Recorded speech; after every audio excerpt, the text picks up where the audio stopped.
So we're going to go ahead and start this meeting. Welcome to the November 21st, 2017 Board of Commissioner meeting.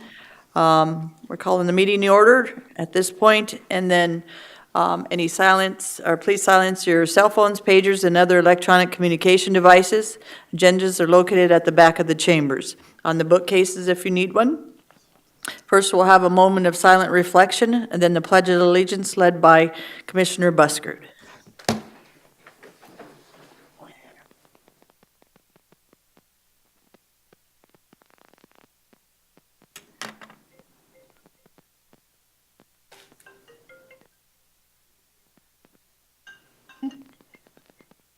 Thank you. I pledge allegiance to the flag of the United States of America and to the republic for which it stands, one nation, under God, indivisible, with liberty and justice for all. First, we'll have the review and approval of the agenda, please. So moved. Second. Moved by DeSanto, second by LaCroix. Any discussion? All in favor say aye. Aye. All opposed? Motion carries. Next, we will have executive session. Do we have a motion? So moved for the purpose of personnel. Second. Motion by Buskard, second by LaCroix. Any discussion? All in favor say aye. Aye. All opposed? Motion carries. We'll be back, Ralph. Possibly. Possibly. Second. Moved by DeSanto, second by Mr. Buskard. Since there wasn't any decision, then we just move on to the regular agenda if we could, Ms. Hawley? On the Vote on consent? that? Need a vote. Do we have, all in favor say aye. Aye. All opposed? Motion carries. Ms. Hawley, please. Good morning, Commissioners. Holly Hennies, Commission Office Manager. For public notice, the Board of Commissioners uses a consent agenda to act on non-controversial and routine items. The consent agenda is acted upon by one motion and vote of the board. Items may be removed from the consent agenda and placed on the regular agenda at the request of a board member or a citizen. Today's consent agenda contains the following items: approval of the minutes from the regular meeting of November 7th, 2017. Number 7 is to acknowledge the notice of intent to conduct a raffle for the Quinn Volunteer Fire Department. And number 8 is to recognize and thank the volunteers for the month of October 2017. Thank you, Ms. Hawley. Thank you. Is there any citizen that would like to pull anything off the consent agenda 6 through 8? Is there anyone from the commission who would like to pull any items 6 through 8 off the consent? Item 8. Mr. LaCroix, number 8. Can we have a motion for 6 and 7, please? So moved. Moved by DeSanto, Second. second by Buskard. Any discussion? All in favor say aye. Aye. All opposed? Motion carries. Number 8, Mr. LaCroix, please, or Commissioner LaCroix. The only reason why I pulled item 8 was to recognize all the volunteers that the county has. I was counting up the numbers of them, and I'd come up with 117 volunteers that we have. Wow. And, Pretty awesome. 52 at the jail, 26 at search and rescue, 26 people at JDC, 2 for emergency management, and 3 at the treasurer's office.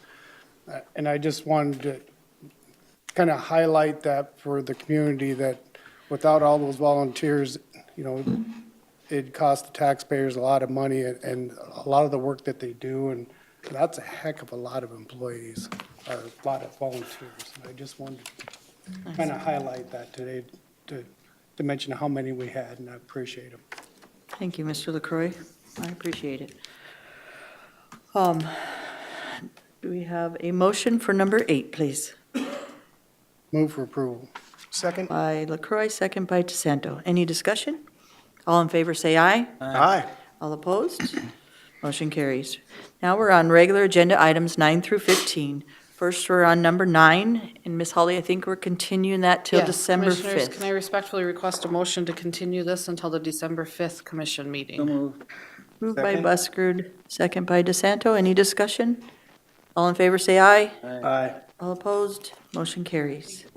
Number 10 is request for support for West River Mental Health State Hospital. Mr. Al Scoville, please. And we have about 10 minutes each for presentations today, if that's okay, sir? Right. You see in the paper this morning that there were 28 suicides. Your name, sir? Oh, Al Scoville, Thank you, sir. 28 suicides in Pennington County, and that's quite a rise in numbers.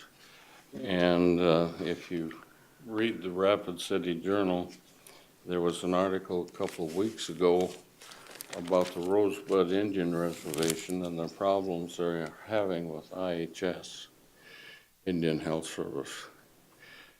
That goes for Pine Ridge also. It also affects Susan. And our junior senator in Congress, Mr. Rounds, has pledged to get to the bottom of the problems with IHS, and that's a good move.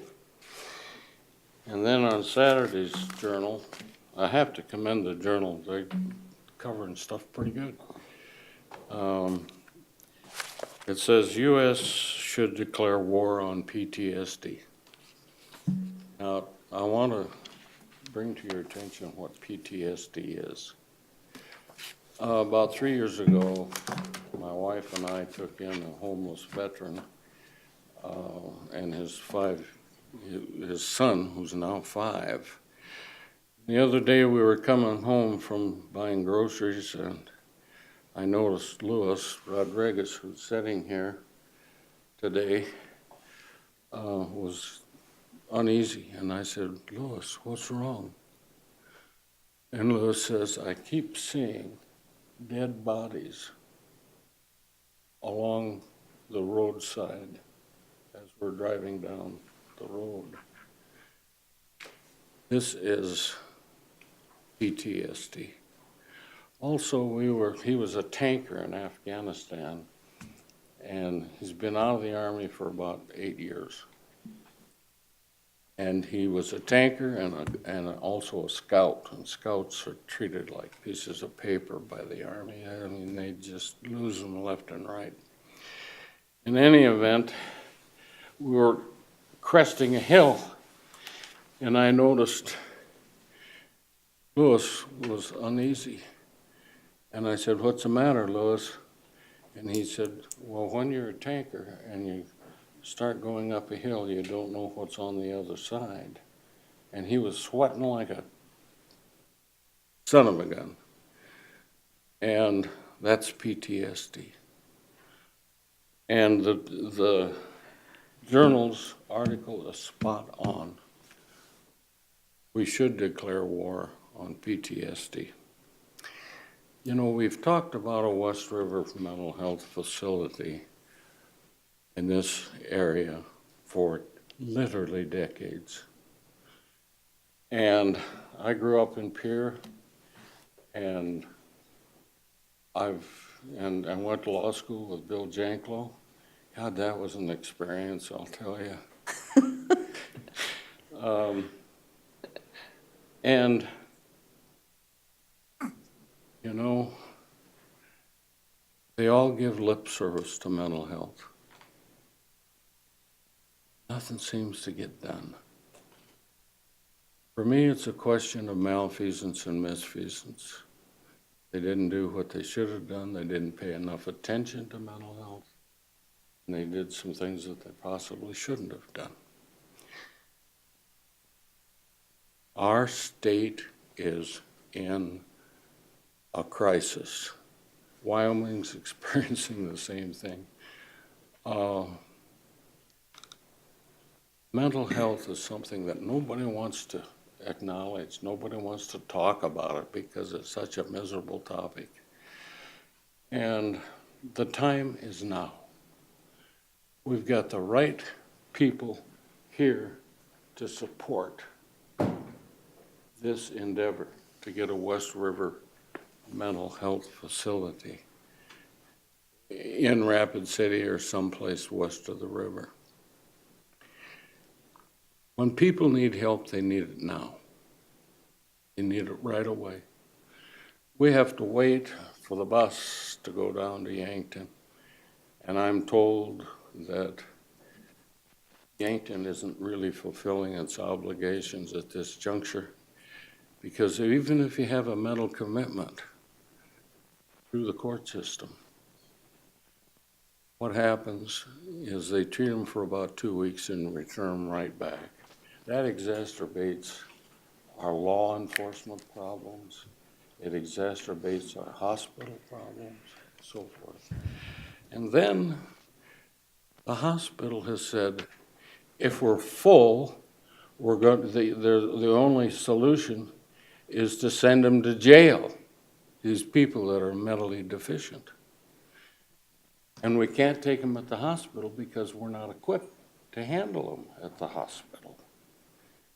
Well, why is the jail sufficiently equipped to handle them?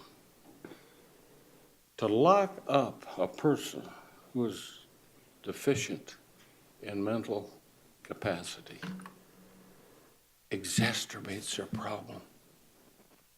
It's not right, it's not fair, and Sheriff Toms advises me he ain't gonna do it, which I'm with him. So, sir, on this issue, what are you asking the I'm commission to asking base it? that the county commission consider passing a resolution supporting the idea of a West River State mental health facility that's proficient, that's professional, that does the job. It's 360 miles between here and Redfield. Redfield's for the profound retarded. It's 360 miles to Sioux Falls for the prison. The women's prison is in Pierre, but it's still east of the river. Yankton, more than 360 miles away. Takes time. And what do you do with them in the interim?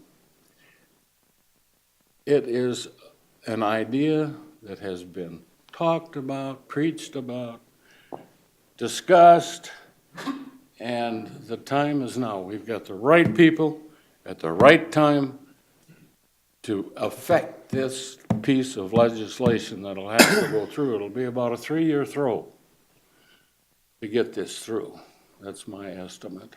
Thank you, sir. Madam Chair. Commissioner LaCroy. Al, I 100% agree with you. My life experiences, I've worked with a lot of people with some mental illnesses and some of the problems that we've had, and I've worked with you in the past on some other stuff that we've worked through, and I tend to agree. I think we need to need a facility on this side of the state. I'm in support of helping draft a resolution in support of this. I'd like to hear what other commissioners have to say, but from my experience working firsthand with some of the problems that we have in our community, one time years ago, we used to not really treat that, I'll say detox. We used to treat the alcoholism, but not the mental illness that was part of the cause problem of that. And things have changed, and we've evolved so much that we're doing a better job now, but we still have that problem. And he brings up a great point that this side of the town, or this side of the state, we need one here in order to follow up on the meds. We're doing some great things in the community, but I think Al's right, and I think I'd be in support of the resolution for that. Madam Chair, Commissioner DeSanto, please. I too believe that we need help over here. My thought, though, is that if we are going to bring a mental health facility to West River, that we put it in a community that's already lost a lot of jobs, like maybe Hot Springs at the Veterans Hospital that they're thinking about closing down, or one of the smaller communities that are hurting for permanent, well-paying, good jobs like that. I don't think that here in Rapid City is necessarily the greatest place to put it. Just for the fact that the revenue that it'll generate, the jobs that it'll generate, I believe are needed in some of those other communities. I really don't care where they put it. 35 miles beats the hell out of 360 miles. And I really don't care. The one thing that we have experienced already is when we got a license for Wellspring, now called Wellfully, we were told by the Department of Social Services, you have no need for a juvenile facility out there. Well, we started with $40,000 grant. The budget is now over $1 million a year, and we're building a $5 million facility because it's been so successful. That's how much we needed it. And what we'll be told in the legislature is you don't need it, you got Yankton. Well, that's not true.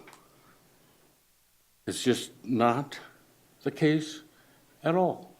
Thank you. So it's time for the state to address this problem. We need media exposure. We need education of the public. And you know, if I live long enough, I'll see a West River State Hospital west of the river, which we desperately need. Thank you, Mr. Scoville. We Yeah. have Sheriff Tome that would like to speak on this issue, if we Okay. could, sir. Sure. And anybody else after Stay up there if you want. Commissioner, or Sheriff Tome, that would be fine, in case other people in the audience would like to speak after Sheriff Tome. Good morning, Commission. Kevin Tone, Pennington County Sheriff, and commend Al for bringing the issue forward. We visited on the phone and in person about this, and just to give you a little background, this last year we did form the Behavioral Health Alliance, which was co-chaired by two representatives from the hospital, the Chief Carl Jagras and myself. We've had several meetings. And I use this as an oversimplification, but what we need is a Human Services Center West. And Al's right, the geography is a barrier to services for us to get people there. The other thing is you're removing people from their support groups. Their families and friends are here. You take them 360 miles away. They don't have any other support group to come visit them. So it's a double-edged sword, if you will, in terms of the impact on the person getting treatment. We did have a meeting with the state and representatives from the governor's office here a few weeks ago, a handful of us, just talking about what would it look like if we could decentralize some of the services at Yankton at the Human Services Center. And again, it was just an initial discussion, dialogue. We're all pulling some data to see, where we can further that discussion from here.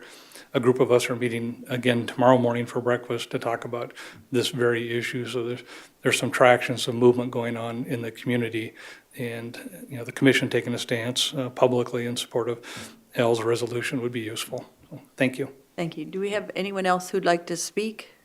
Sir, did you want to? No, okay.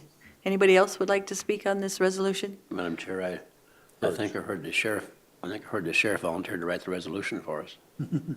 I think Mr. Scoville, if we move that forward, it would be awesome if you could work with our office manager, Holly Haney. She's amazing at I following sure- them through. I sure will. She's in the AV room, but we need to make a motion on that first. We're going to ask the city for the same resolution. All right. Then I'm going to call all the legislators in from West River that I can get a hold of. We're going to get a bill out of Legislative Research Council, and we're going to introduce that this January. Time's wasting. I want to get on this. I want to get it before the public, and it's so needed. Sir, we commend you on all your work that you have moved forward with this project and this issue in our community, sir. Madam Chair. But we're going to go ahead and, Mr. LaCroix, if you could make a I'll make a motion. motion to direct staff to draft support for a West River Mental Health State Hospital. Do we have a second? Second. Second by Commissioner Farabee. Any discussion? Again, thank you, sir, for bringing this forward. Louis, thank you for your service. We appreciate everything you've done for our country, sir. Yes, sir. My name is Luis Rodriguez, and I'm very thankful because the people like Mr. Scoville and everybody around him have made a difference because support and help when it's needed. It makes a world of difference. I'm about to complete my bachelor's in nursing, so Awesome. it's all I needed is that fulcrum support with the right people and the blessing of God. It makes a world of difference. Thank you, Louis. Again, thank you for your service. Lewis lost these 3 fingers. He picked them up, put them in his pocket. He had his left knee blown off, and he's a disabled vet. And Thank you, Mr. Scoble. Thank you, sir. We do have a motion on the floor. All in favor, say aye. Aye. All opposed, motion carries. Very good presentation, sir. Number 11 is the compensation practices proposed revision presentation, Compensation Committee.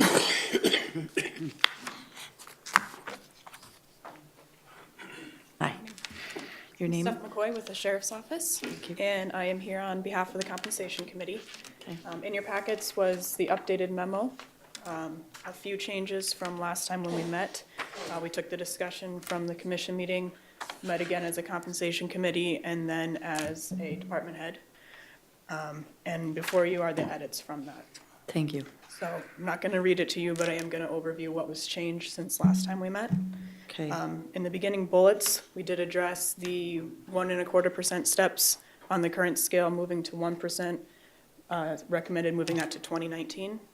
We established that the 2018 budget is set. Things are moving forward on that. We're not going to mess with it right now, so that's in the future in 2019. Moving on to new hires, we did take your feedback of wanting a starting salary as step 1 on our pay scale, and we did set that in the policy. We put the discretion for years of experience or performance on the back end, following proof of that within the 1 year of service. And then we followed that change with reclassifications, we added promotions, and again, we did the same credit for our current employees as we would for new hires. I'm gonna skip the next 2 because I think those will generate the most discussion, and I'm gonna move down to COLA. Presently, we don't have that in the handbook. We would like to add that as policy.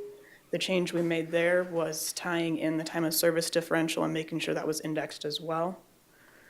Under time of service, we put the table in there and we spelled it out a little more clearly as far as the year and the amount you would receive on your anniversary.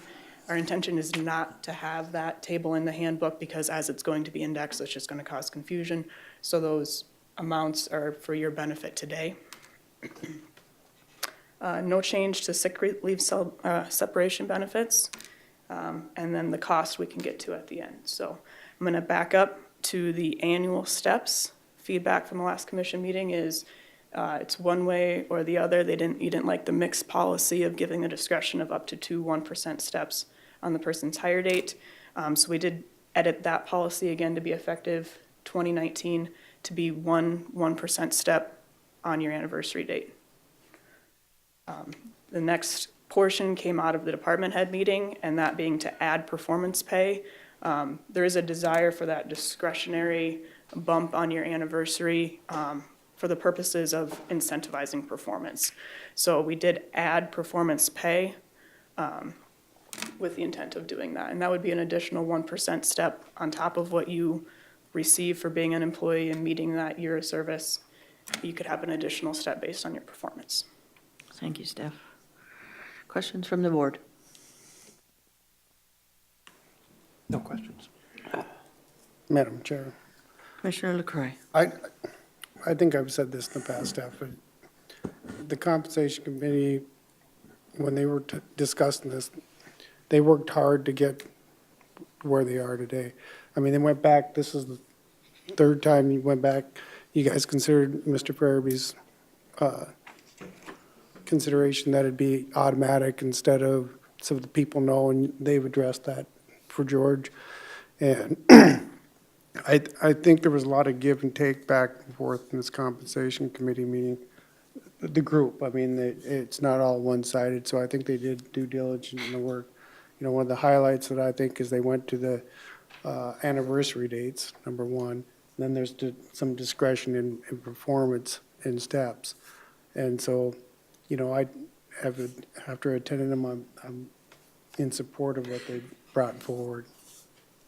Thank you. I appreciate all the hard work the compensation committee has done as well, but I need more time to go through this with Steph and some of your committee members. Only because of the holidays and all the things that are happening right now, I'm going to be up straight. I didn't have a lot of time to review all of this. I went through some of it, but I need to have it explained a little bit better to me. So today, it would be hard for me to vote on this without going through it with you guys. And I know you did a lot of hard work, but I also need a little bit more time just to work through some of those changes that you guys are making. Anybody else need a continuance on it? So, Madam Chair, I don't know what the answer is, but I still got a problem with that performance pay or merit raises. You have the liberal or versus conservative, kind of, or generous, I guess is a better word. The generous department head or elected official will give everybody a step. But if we have discretion, and then we'll have the other person that says no. That's unfair to the employees. What the answer is, I don't know, but I guess I'm not in favor of giving that kind of discretion to the department heads. you. I'm going to make a motion to continue this for 2 weeks. Motion to continue to December 5th meeting. Is there a second? Second. Motion by Buskard, second by Commissioner DeSanto. Any discussion? I guess in the meantime, I'd ask you folks to look at some other alternative, but I can't vote for discretion for performance pay or merit raise, whatever you want to call it. I can't vote for that. So, Thank you. work on it. Well, Madam Chairman, I have things to say too, but I'll wait. But I agree. Wages, employee wages make up, I guess, 40% of our budget, $34 million, and we're going to give it all away. The discretion to do any of that, we're giving away to department heads. We're just going to get out of the wage business altogether. That's not what we get elected for, folks. Thank you. I'm going to say it up straight again. I need to look at this and then talk to the compensation committee. So if we want to, there's been a motion and a second to continue. I think we can, unless there's something else that you need to have them, committee look at before then, December 5th, it would be a good time to tell them what to look at or where the issues are. And I appreciate that, Mr. Buskard and Mr. Farabee. Mr. DeSanto, LaCroix, you have anything to add that maybe they need to look at on It's this? a continuation motion, so you've heard some of the comments, I guess. So I guess in this compensation committee meeting, Madam Chair, Commissioner DeSanto? can you give a description of what you have in mind, George, so that they have? I don't know the answer. All I know is I can't vote for giving the department heads that much discretion. I understand that. That's bottom line. What the answer is, I don't know. Okay. I would hope we could find some answers besides that, just so they have some kind of idea of what we really are thinking as a board, because that's why we did it in the first place and move forward with this. So maybe in the meantime, George, you could look at other formulas or work with some of the board and kind of see what they're thinking and where you're going. That would be good, I think. Madam Chairman, I do have a question. Mr. Buskard. In the compensation committee, I know that what was discussed was, let's bring this as a package to the commission, because they all sort of fit together, and I understand that. You give some, you take some, and is that still your position? Because I could maybe support some of this, but I'm not going to support all of it. But if it's still your position of this is a package and take it or leave it, then that, I understand that. There are parts of it that belong together, and it would be a detriment to separate it, but there are parts of it that can stand alone as well.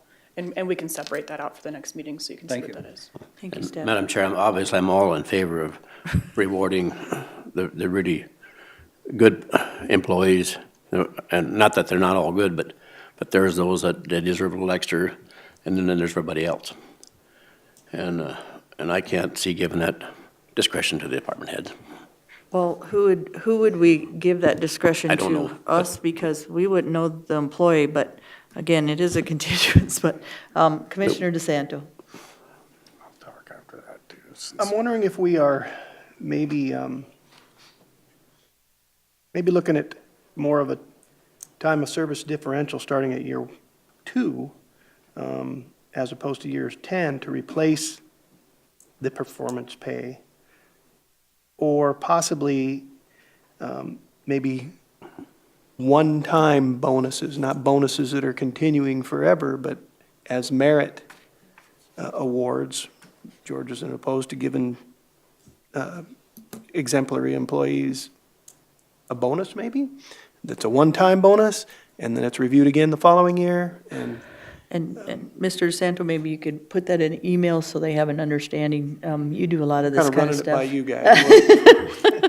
It's just a thought. And it can still run by us, and any other questions we have, in email, and then Steph, if they email you, please send them to us, so the rest of us, I think we can do that, right? Just to see what the questions are. Commissioner LaCroy. Quite, I just wanted to make the comment on discretionary.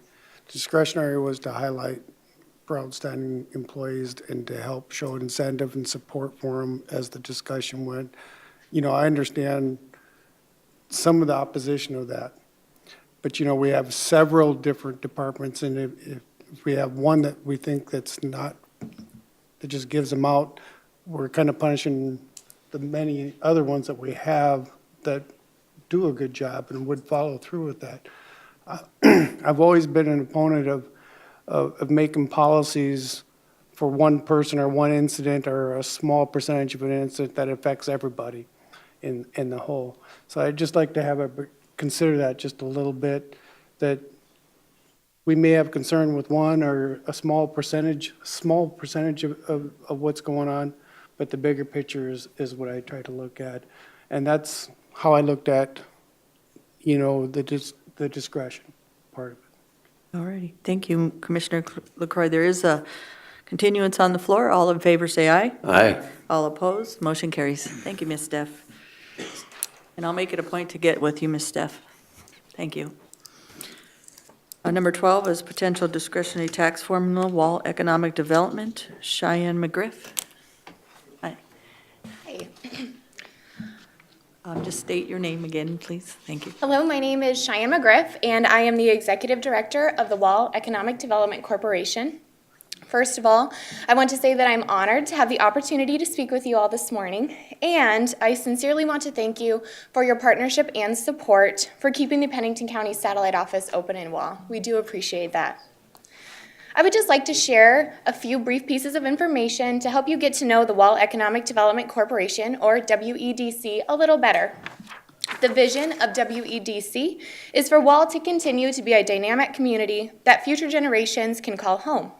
Our mission is to be a catalyst to encourage, facilitate, and empower community members to generate dynamic growth in our community.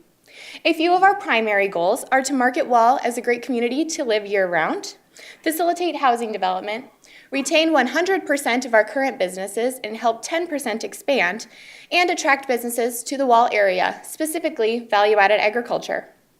In order to reach our goals, we have worked with the Wall City Council to adopt property tax incentives for newly built homes, and we have also initiated discussion with the Wall City Council on adopting a discretionary tax formula to help attract or help businesses expand for commercial, industrial, and agricultural structures within city limits and up to 3 miles away. We have also been collaborating with economic development organizations throughout the county to pursue economic development. In this pursuit, we have discovered untapped opportunities to partner with Pennington County. And I do have a few pieces of information that I have printed here that I would like to give you. We're in your packet, but there was a small change on my pieces of information that I just wanted to clarify.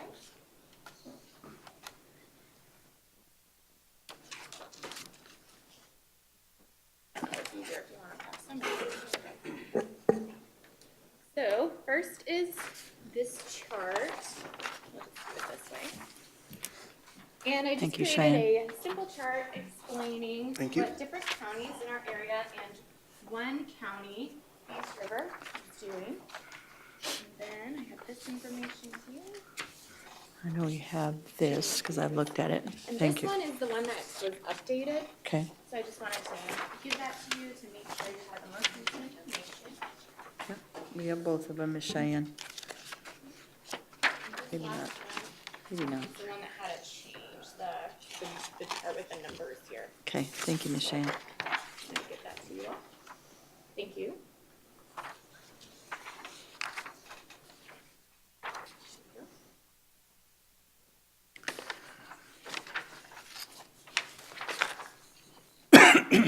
The information I have provided in the packet and handed out outlines just one partnership example, a discretionary tax formula. But before we begin this conversation, I would like to frame it as collaborative and idea sharing. Through the discussion, I would like to hear some of your ideas for economic development within our county. Where do you see our county expanding, growing, and not just attracting new businesses, but helping our homegrown businesses grow and expand? How do you envision our local economic development groups helping in this effort? And where do you see other opportunities, tax incentives or otherwise, where we can work together to make our great county even better? And I do want to be clear, I'm not looking for a vote or anything today, but I'm just looking to open the discussion. So that being said, the option I have brought forward for consideration is the discretionary tax formula.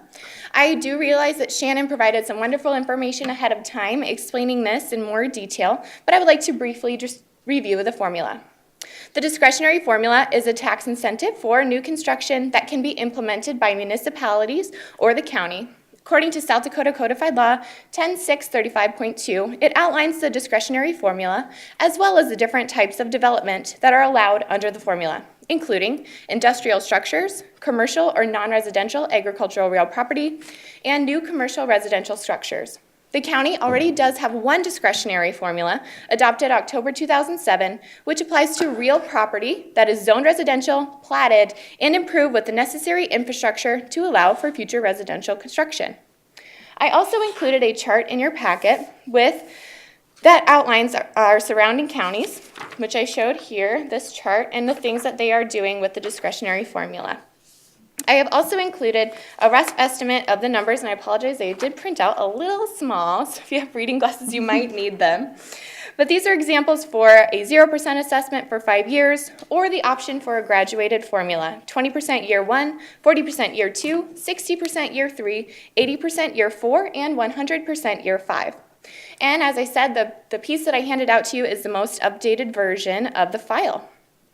I would encourage you all to speak more with Shannon and look more in depth into these numbers because, as I said, it is a rough estimate and I'm not the tax expert in the room. And I do have information on Meade County, which I would just like to give to you as well. Cheyenne, do they have any of these tax incentives? Is that what this is showing, Yes. honey? Yes, Okay, so the thank chart you. here with the yellow does show what Meade County is doing. And this is just one more specific example I pulled. They have adopted a 100%, so no tax discretionary formula. It was approved with no specific project in mind, but with commercial growth as the goal. And it's across the board on new commercial buildings or renovation over 30,000. It was updated to include residential fourplexes and up. It does transfer with the change of ownership, and a resolution was initially created, but it comes up for annual review by the commission. And it also applies to properties within all municipalities, as none have approved a resolution differing from the county. The chart I handed out compares qualifying construction values before and after the program went into effect. The totals since 2010 are cumulative, so those aren't annual amounts. You can see that there was an increase when it was enacted, but it really is impossible to tell exactly how many projects were from just the formula. That being said, I want to leave the conversation open for your ideas and comments. As stated earlier, we are working on approving this in Wall to affect our city and bring more growth to our area. And I hope this information will be helpful for conversation moving forward about partnerships with our local economic development groups in Pennington County. Thank you for your time. Thank you, Ms. Cheyenne. Any ideas or discussion for Ms. Cheyenne? Madam Chairman. Commissioner So- Buschard. You know, just to come in and say, we want a discretionary formula on what? Everything? Well, it would be up to the commission what you would like to do. I know So that. It can apply to several different South Dakota codified laws for On industrial, that too, commercial. which one are you recommending? Well, value-added ag is a really big project that we would like to bring into our area, and we see that as a great way to benefit our county. Also industrial for manufacturing and commercial, et cetera. So it really would be what you all think would be best for the county. It's kind of like discussion on what we might think, or Madam Chair. Commissioner DeSanto, please. When I read through this, my thought process was to incentivize businesses to come to Wall. So that, so we would apply the discretionary formula to industrial, value-added ag, maybe commercial, but I wasn't really leaning that direction. By doing so, we're going to bring business into Wall that's also going to bring additional people into Wall to purchase properties, to live there, to build and expand as far as that's concerned. And so that was kind of my thought process on the whole thing, was that we approve this or something like this to incentivize businesses. Now, I don't know if we can get as specific as businesses that employ more than X amount of people, but I personally think that that would be a good direction to go. I don't know how you guys are feeling, but if it's a business that's going to employ 20 or more people, then they would be able to apply for this discretionary formula. That's my thought process. Commissioners? Madam Chair. Commissioner LaCroy? I personally think I need some more time to go through this and see what some of the possibilities are. I mean, you brought up some great questions, and you've presented some questions to us. What do we want? What do we expect from economic development? And so those are some things I think we need to review and go through. And I'd personally like to do some research and talk to some other people and see how it's actually working for them, what works best, what hasn't. And especially, we've got some contacts with Meade County and see what their thoughts on it before we make any actions. But I appreciate you bringing it forward and planting the seed, and we'll definitely take a look at what's going on. I know according to our records, I think in 2007, we passed a step raise one, so it's not like we don't have something right now. We do have something. So, but it's something to consider. Thanks. Thank you. Mr. Farabee? About 9 months ago, there was some guy from the Department of, and I don't remember his name, State Department of Ag, talking about this very thing. How much discussion have you had with South Dakota Department of Ag? I have had some discussion with Mr. Bob Wyrick, I believe was the gentleman, yes, about this. And especially with there being a program now to identify sites possibly for ag development, it seems like it might be a good fit. That was part of his site analysis. There's all kinds of programs, I don't, but the site analysis, that rings a bell. And so you and he have been working, or those folks been working together? Yes, we have been in discussion with him. So, thank you. Thank you. Mr.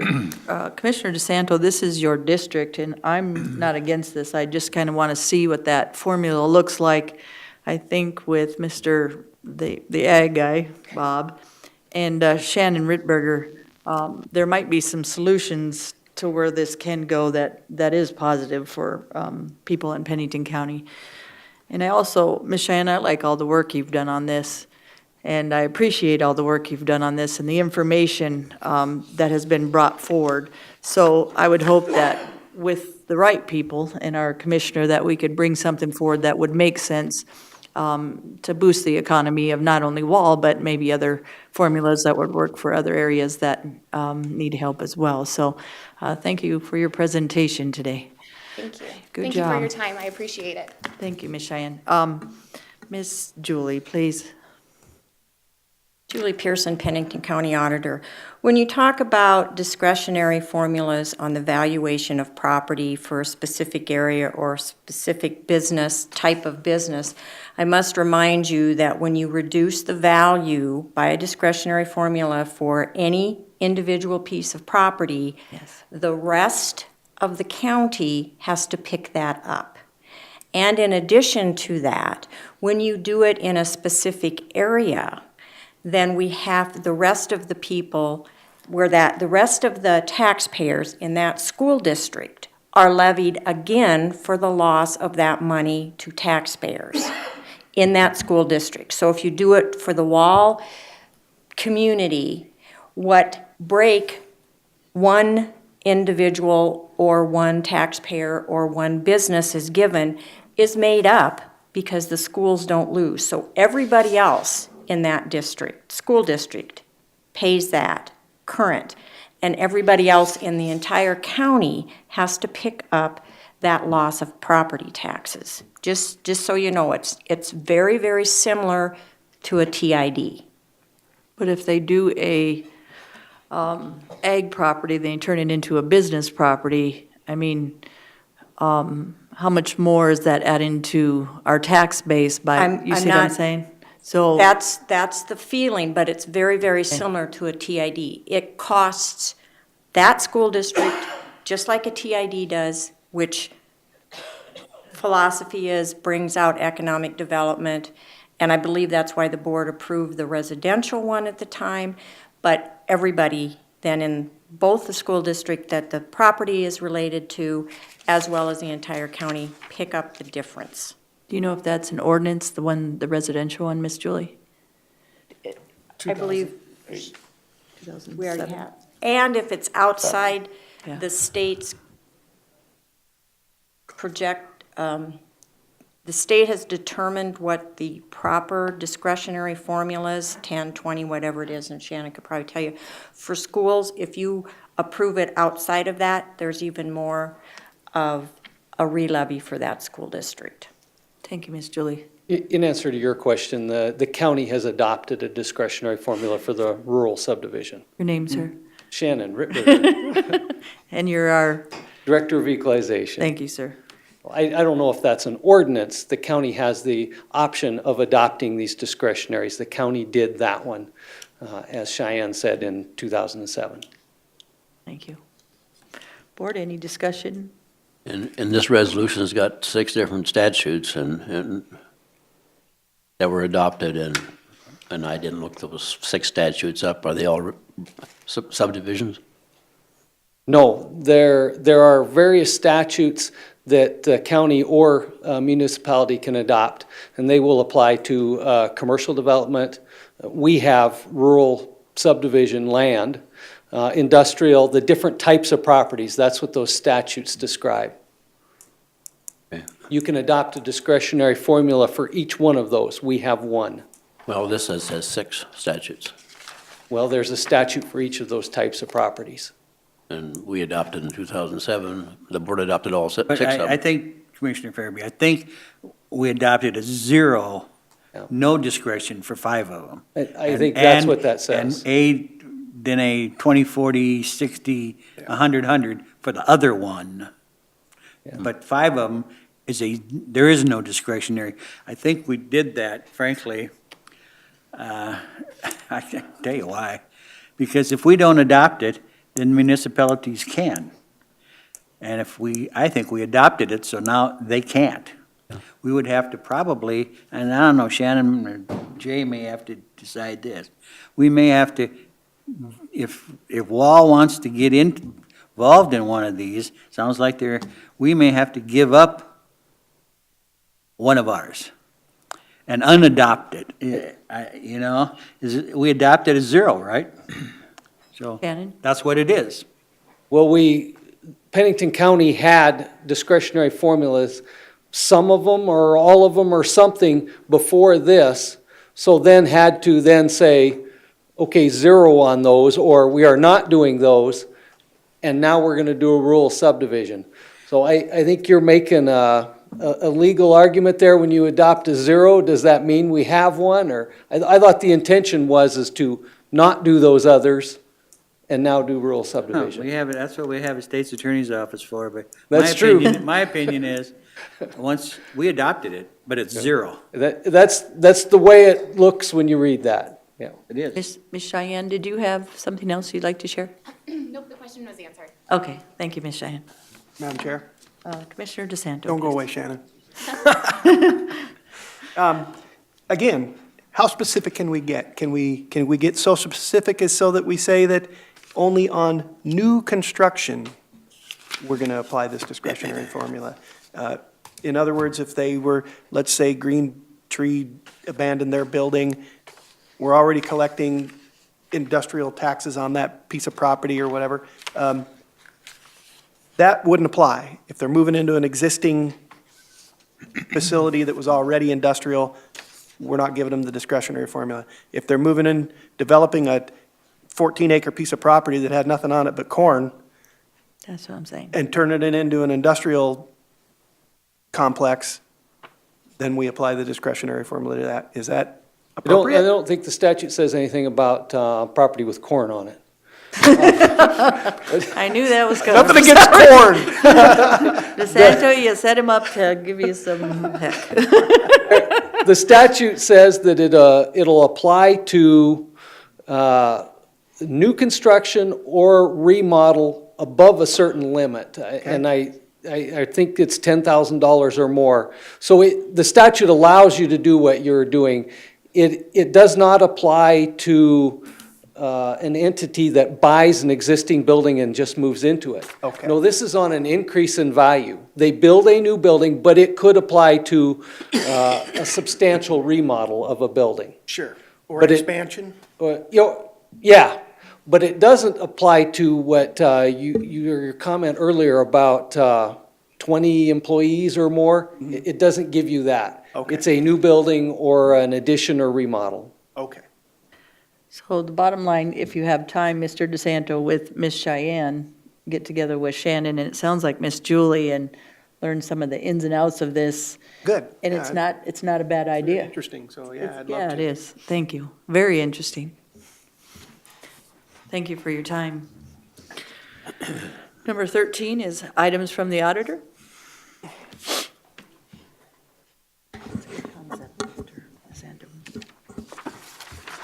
Julie Pearson, Pennington County Auditor. We have before you, first item A, alcohol beverage license renewals. There is a list attached. They have paid their appropriate fees. The type of license is in a column, owner name and business name.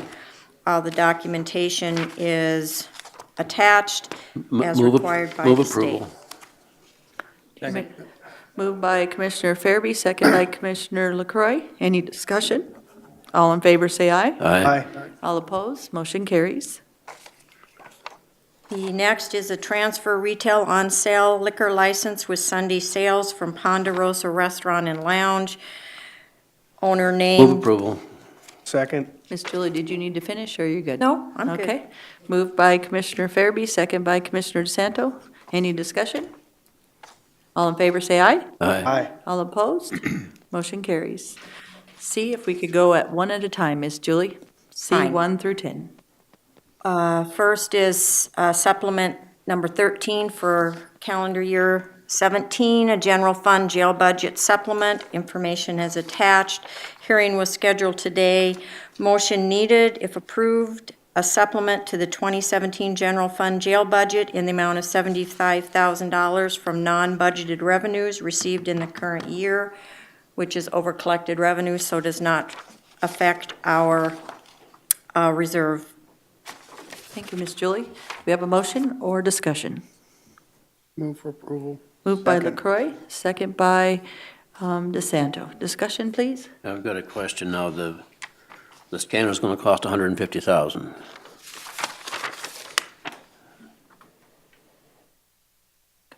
Sir?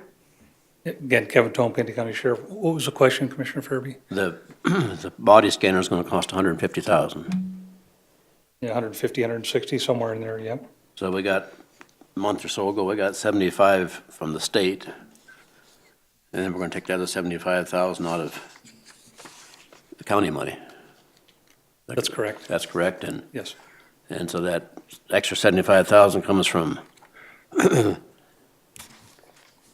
non-budgeted revenues, or I guess, we collected some extra money, so now we're gonna spend it. That's the bottom line. It wasn't in the budget last year, so we made some extra money. We're not gonna use it to pay off loans or nothing, we're gonna go ahead and spend it. Thank you. So what was the question, George? 2 points. The scanner's gonna cost $150,000, the state give us 75, but the other 75 is gonna come out of our pockets. We made some extra money that we didn't budget for, but we're gonna go ahead and spend it. Thank you. He's talking about extra money. Did you make extra money, or how do you fund body scanners and things like that? Mr. Tome, if you would explain how that works? Again, Madam Chair, just for a little background, we generate additional revenue from, housing other inmates, et cetera, a wide variety of revenue streams. And as Commissioner Farabee likes to call them, underestimated revenues, and I do intentionally underestimate because I'm conservative, and I don't want to be standing here in front of you this time of year asking for a supplement of this size, not having the money to pay for it. So we've generated the revenue to pay for this cost, plus, in here, we estimated $600,000 in money at the end of the year. We just had our October projections completed. It's actually going to be closer to $800,000, just from the jail itself. So it did cost us additional money to do the business that we do because of the additional inmates we've taken in, and it's kind of the cost of doing business. But at the end of the day, we're still turning a surplus back to the county. Thank you, sir. Any other questions from the board? Once again, Madam Chair, we. Sir, hold on, Mr. Farabee, you've talked twice. Any other discussion? Commissioner Farabee, sir. Well, once again, we underestimated, and I guess I don't have a big problem with underestimating, but we do it to the extent that we take in the extra money that we didn't anticipate, but rather than use it, put it aside for a rainy day, we're going to go ahead and spend it. And I've got a real problem with that approach to, just not just this issue, but I got a big problem with coming back in and we made some extra money, so let's go ahead and spend it. And we do that routinely. Thank you. Any other discussion? All in favor, say aye. Aye. All opposed? Aye. Motion carries with 1 no. Thank you, Ms. Julie and Kevin. Number 2, please. This is SP 17014 for the General Fund Emergency Management Met Warrant Supplement. This is a typo in resolved by the need of a supplement when the contract was approved for a specific amount, $1,800 more than we actually got approved in the budget. So this one will come from unassigned fund balance to make up for that correction to be able to honor our contract amount. And it does come from and reduce reserves. So what would our the reserves be? Can't say the words. It, 1,800 to a multi-million, I don't carry it out that far. Okay. I just in case somebody wanted to know. Thank you, Ms. Julie. Do we have a motion or discussion, please? Move for approval. Second. By LaCroix, second by DeSanto. Any discussion? Yes, there is. Commissioner Busker, please. I would like to ask Mr. Willett a question. Absolutely. Dustin Willett, Rapid City Pennington County Emergency Manager. Okay, we're taking 1,800 out of the unassigned fund balance. Do you have any money, any excess money sitting in any account somewhere? In the emergency management budget, which is completely separate Yeah. from this one, Yeah, yes. Okay. So in your emergency management, would you have enough $14,000 so we could keep the gauges going up where they're supposed to be, and Western Dakota doesn't want to seem to do their responsibility?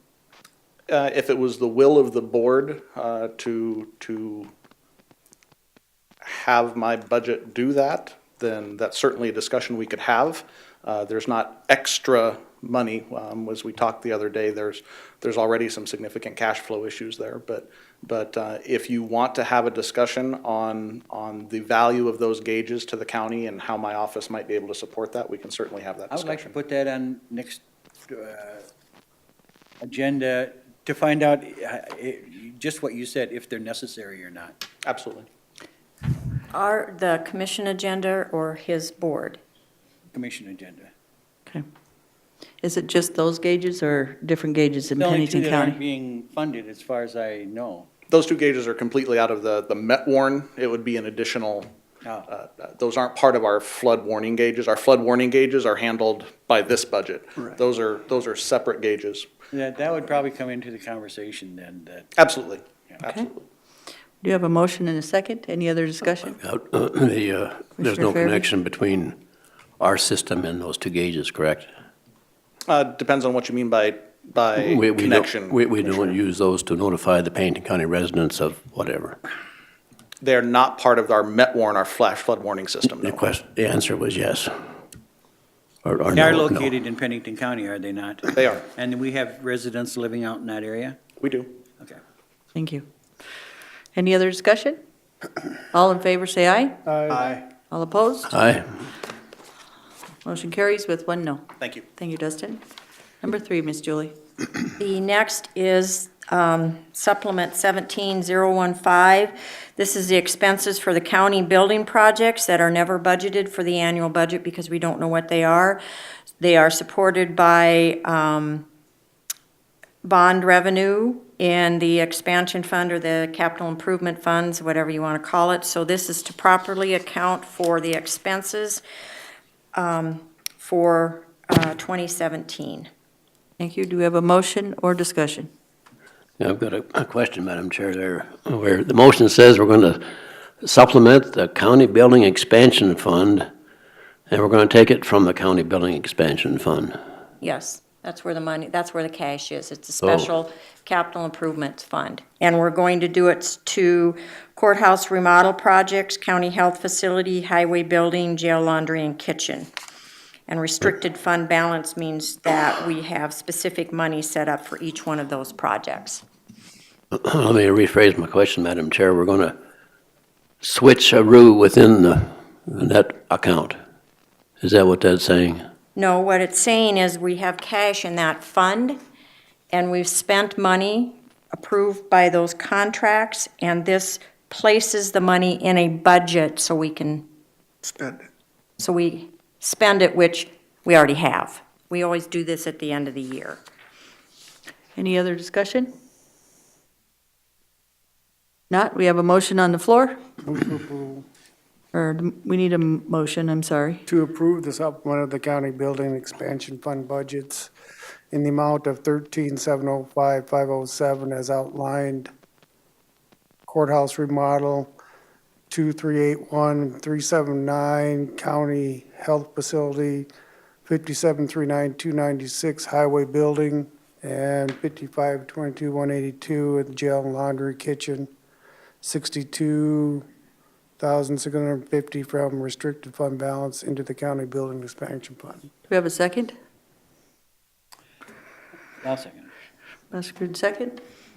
And a motion. Any other discussion? One more comment. It's 13,705,000 some change. Internal transfer looks like to me, so I got to, it's very unclear, so I'm going to abstain from the voting. We have 1 abstention. Any other discussion? All in favor, say aye. Aye. Aye. Opposed? No. 1 no, 1 abstention from Commissioner Farabee. Number 4. The next is supplement SP 17016. This is for the healthcare trust, which is where our self-insured healthcare expenses come from. We put different money in to expend the claims out, and we have stop loss for any expense that's over a specific amount per specific illness per specific claim. And when we hit that, the stop loss reimbursement, it's like an additional insurance, comes in and pays all those claims. That's where this money is coming from. We first have to pay it, and they give it back, which means we need to put it back into the healthcare budget. Move And for this- approval. Thank you. No, Moved by DeSanto, second by LaCroy. Any other discussion? no, this is clearly, we're going to stick $300,000 back in our pockets, Right. in our pockets. We had to spend it to get the Right. money. Right, but this is, we're not going to go spend it on something else. We're going to put that in the healthcare trust fund. Yes, it's a special revenue fund, so it has to go back into the healthcare, which is where it was expended from to get the reimbursement. Which will increase our balance, our positive balance in the healthcare trust fund. Yes. Thank you. Thank you. Been a motion and a second. All in favor, say aye. Aye. All opposed, motion carries. Number 5 is 24/7 fund. Supplements SP 17017 to supplement the 24/7 program budget. Approval. Second.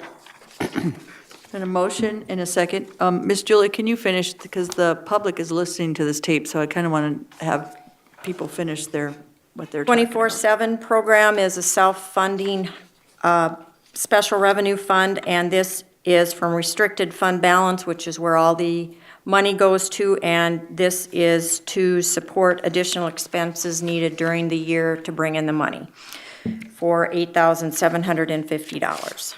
Thank you. Been a motion by Mr. Farabee and second by Commissioner DeSanto. Any discussion? All in favor, say aye. Aye. All opposed, motion carries. Number 6, please. Supplement 17-018, this is to approve a supplement to the general fund search and rescue budget in the amount of $50,350 from non-budgeted revenue, which means they went out and did additional services and therefore were reimbursed for those services, so we need to put that money back into the search and rescue fund. Move for approval. Moved by DeSanto, second by LaCroy. Any discussion? All in favor, say aye. Aye. All opposed, motion carries. Number 7, please. SP 17019, this is to approve a supplement to the general fund jail budget in the amount of $889,000 from non-budgeted revenue received in the current year to support expenses to bring that money in, mostly for additional inmate by other entities. Thank you. Do we have a motion or discussion, please? Discussion, Madam Chair. Once again, it's the same deal. We underestimate the revenue, and so we take in some more money, and then we stick it in the general fund, so we can go ahead and spend it. And I'll be voting no. Thank you. Sheriff Tome, please. Again, thank you, Kevin Tone, Pennington County Sheriff. And these are costs that we've incurred. And I mentioned this during our budget hearing this past summer, that we have an additional overtime because our numbers have been high, particularly on the federal inmate side.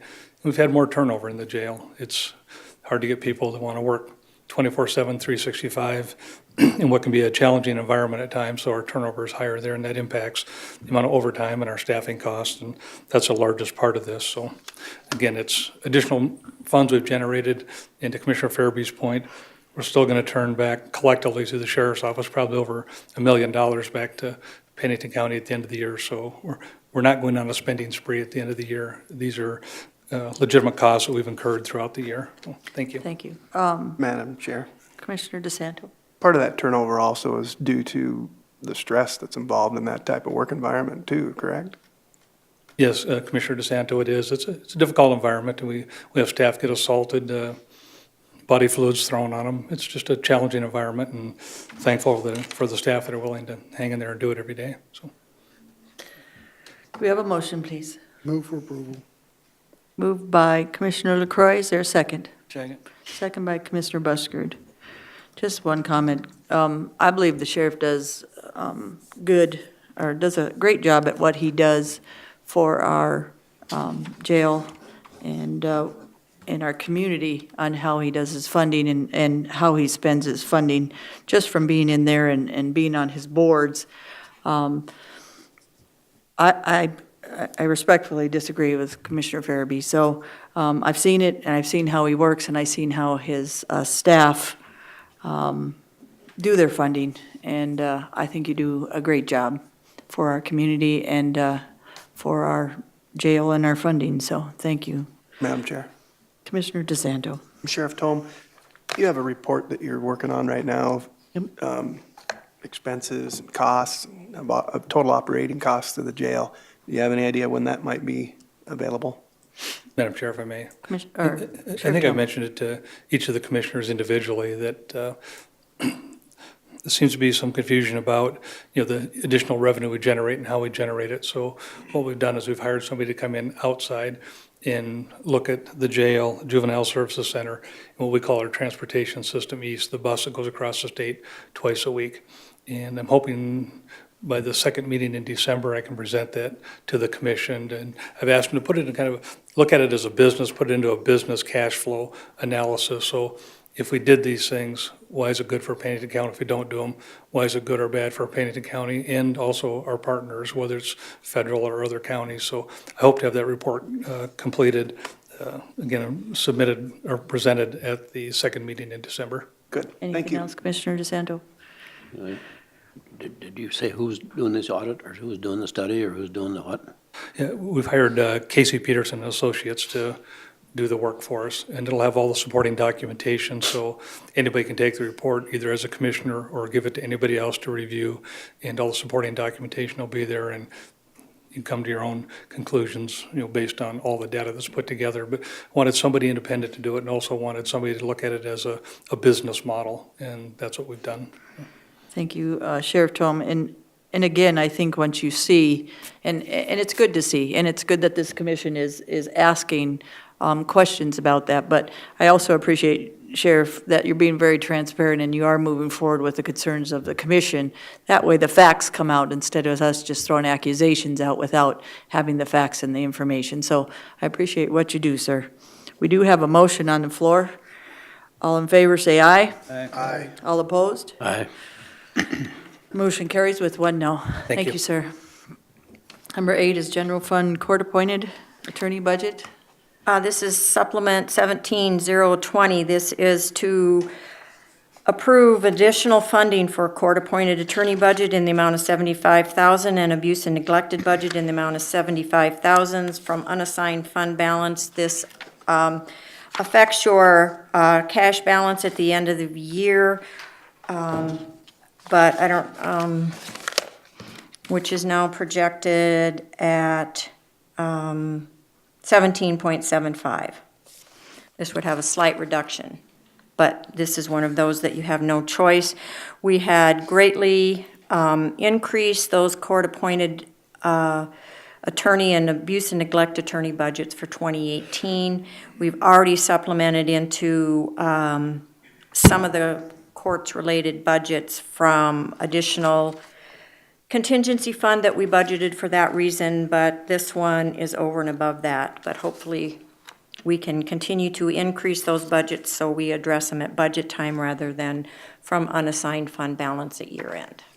But again, no choice, or really no control. Do we have a motion, please? A reluctant motion to approve. Buschrood, first, and the second is Commissioner LaCroy. Any discussion? Yeah, Madam Chair, in the event the supplements are not needed, and that's a huge if, obviously, the fund balance will automatically revert back to the general fund unassigned fund balance. We don't have to supplement this back in if that should happen, if we should. It would be, we estimate high because we never know when. No, my question was if we do have some extra money at the end of the year, we don't have to supplement it back in. No. But the healthcare trust fund, we did have to supplement it back in. That was because we had expenses. We have actual expenses from this. Any leftover budget, whether it's in general fund or a special revenue fund that is unspent or unspent budget and over collected revenues, flows over into that specific fund's cash balance. And if you look at your cash analysis that I present you in budget time, I don't know if you have it reprinted today for these, I make assumptions as to how much unspent budget we'll have as history and over collected revenues. So it goes back into the cash flow balance if they don't spend it. Okay. Thank you. Thank you, Ms. Julie. We do have a motion and a second. All in favor, say aye. Aye. All opposed, motion carries. Number 9, please. This is the accumulated fund balance. This is if the board, 17-021, if the board recalls, we did a refunding issue, which means we reissued one of our existing bonds in partial, so that because we were saving over $1 million because of the reduction in interest payment, and this is to record those expenses for that issue of 565-010. And we bonded for that, and this is had to pay the expenses, and this is to record those expenses and give spending authority. Thank you. Do we have a motion, board, or a discussion? Make a motion to approve. Motion by Buschard, second by LaCroy. Madam Chair, just so the public knows, we apparently refinanced or whatever to the tune of a little over $500,000. Million, didn't And That's the cost to refund the issue. The issue was closer to, million. it was the Babs bonds, only partial, I think it was 23 million. But So we saved the 565 plus almost $1 million in interest by refunding them. When I tell you what the net savings is, this is what it costs us to do a reissue or a bond issue. We have to get rated, we have attorney fees to rewrite those bonds, we have underwriting fees to sell the bonds, and we still saved net over $1 million. Understand, Madam Chair, my point is we borrowed money at a high rate that we shouldn't have been borrowing in the first place, and then we refinanced, and we're saving a little bit. Looks like we're doing a good thing, but we didn't do a good thing by borrowing that money at that high rate back when. Thank you. All bond issues are approved by the board before they can be released. Yes, ma'am. All right. There has been a motion and a second. All in favor, say aye. Aye. All opposed? Motion carries. Number 10. This is Supplement 17022. We are all aware of the MacArthur grant funds that are coming in over the next several years. We originally had started keeping that money in general fund, and with the new award that we're having and having to set up separate budgets for different department heads to spend that money, and for better accountability, we are setting up a separate special revenue fund. So for that, we are transferring any unspent MacArthur funds from the general fund, which is what the operating transfer is, into the new fund, as well as we've received additional MacArthur funds that we need to spend in the rest of this year that we need to supplement to the MacArthur fund, the special revenue MacArthur grant fund. That's really what this is doing, moving extra money in general to MacArthur fund and additional money that we've received this year. Any additional money received over the next over the entire course of this grant will go into a special revenue. It is more transparent, easier to establish, and keep that money out of falsely inflating our general fund reserves. Move approval. And that's what this supplement does. We have a motion by Commissioner Farabee and a second by Commissioner Buschard. Any discussion? All in favor, say aye. Aye. All opposed? Motion carries. Thank Miss you. Julie. Thank you. Have a happy Thanksgiving. You guys I was just going to say that. It's funny that she said that. To all our staff. Next, we have Mr. Matt Olson, presentation. Matt, just a question. Did you see the snowbird turkey seeking Trump pardon in the paper? I did not. I thought it was pretty awesome. While you're setting up, I'll talk about it. It's Wittenberg recruited 5 Douglas County 4-H members to help. It's for the traditional turkey, which I did not know in Washington, 37 to 47 pound turkey. But it talked all about the 4-H Science of Agriculture Challenge this summer with a project on turkey bedding and some other stuff. And I thought, well, that's pretty appropriate for the 4-H club that's going on. So I'm just wondering if you guys were going to make a commission raise a 37 or 47 pound turkey so we can feed at our December meeting. We don't have a plan for a turkey for you guys. I thought it was appropriate for the That was in the Thanksgiving Rapid City season. paper? Was that in the Rapid City paper? Yeah. Oh, okay. Would you I like- haven't seen it. Oh, I'll give it to you just so you can take it back. I thought it was pretty cool. All the way in Washington, we have 4-H and raising of turkeys, so that's pretty cool. And there is a science to it, they said in there too. It's a great story if anybody wants to read it. I think we're ready to go. Okay, sir, you're up. Good morning, 10 minutes, Commissioners. My right? name is, 10 minutes? I think we said 3.5. No, I'm kidding. It's we'll get through it. We know that Matt's like, you guys whoa, you have a okay. busy agenda. Thank So you. I'm Matthew Olson, SDSU Extension 4-H's Program Advisor serving in Pennington County, and I'm joined today by Jane Amiat, 4-H Youth Program Advisor in Pennington County.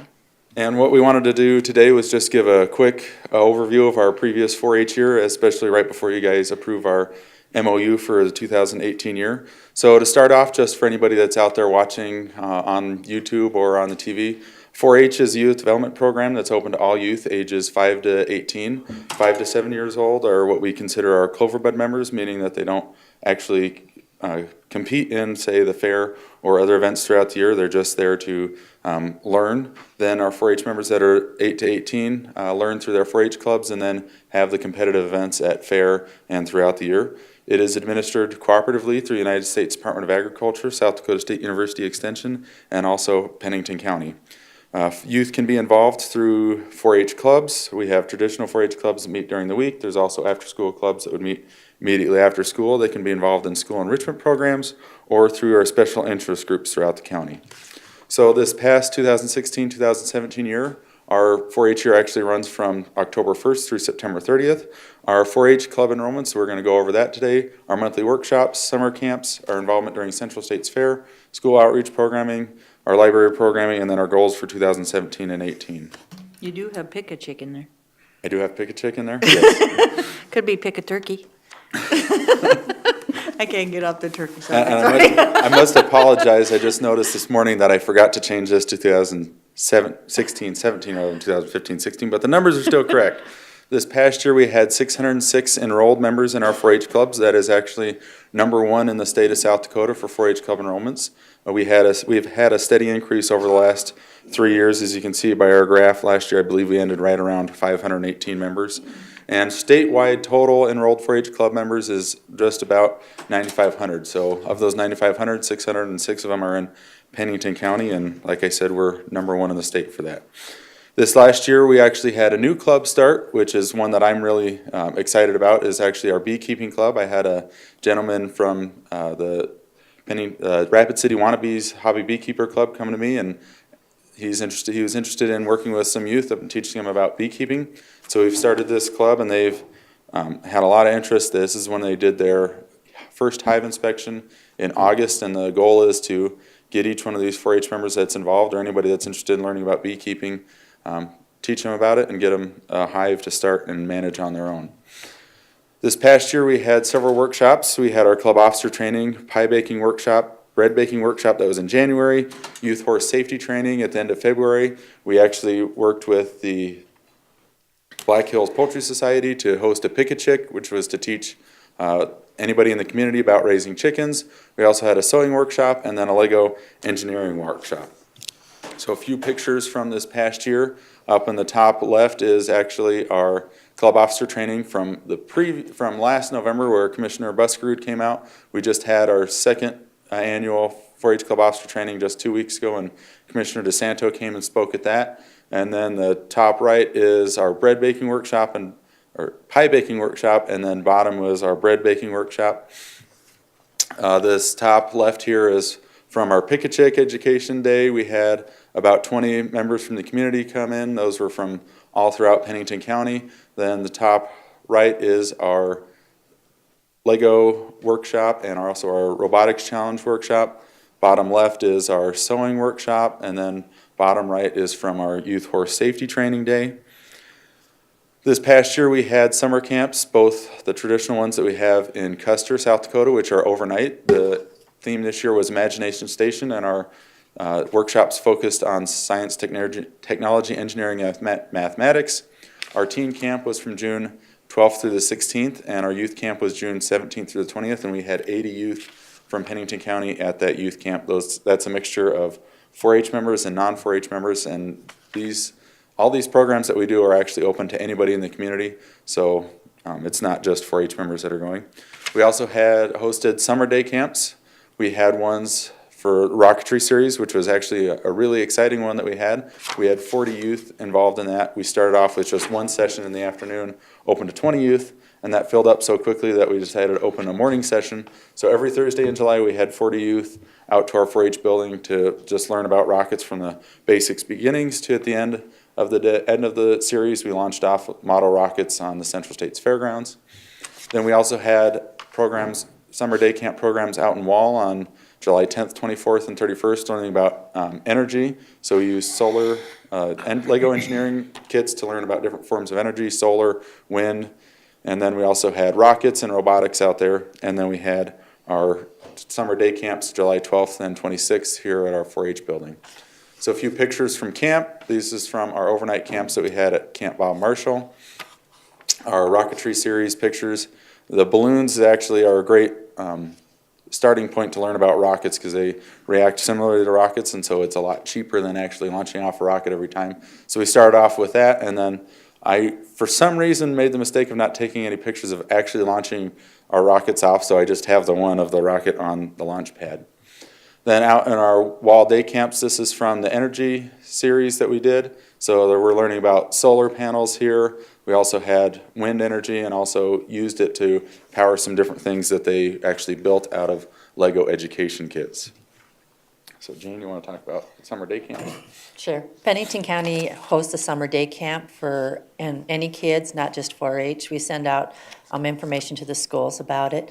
It's held for 2 days. The first day we did the soil and water. The second day we did living things and something. No. Air and living things, I think.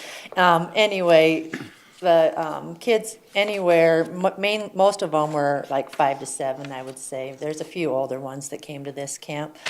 We always have a good turnout, and I teach a lot of the environmental education to them. Then during our Central States Fair this past year, as you know, in 2016, our major goal was to increase our presence.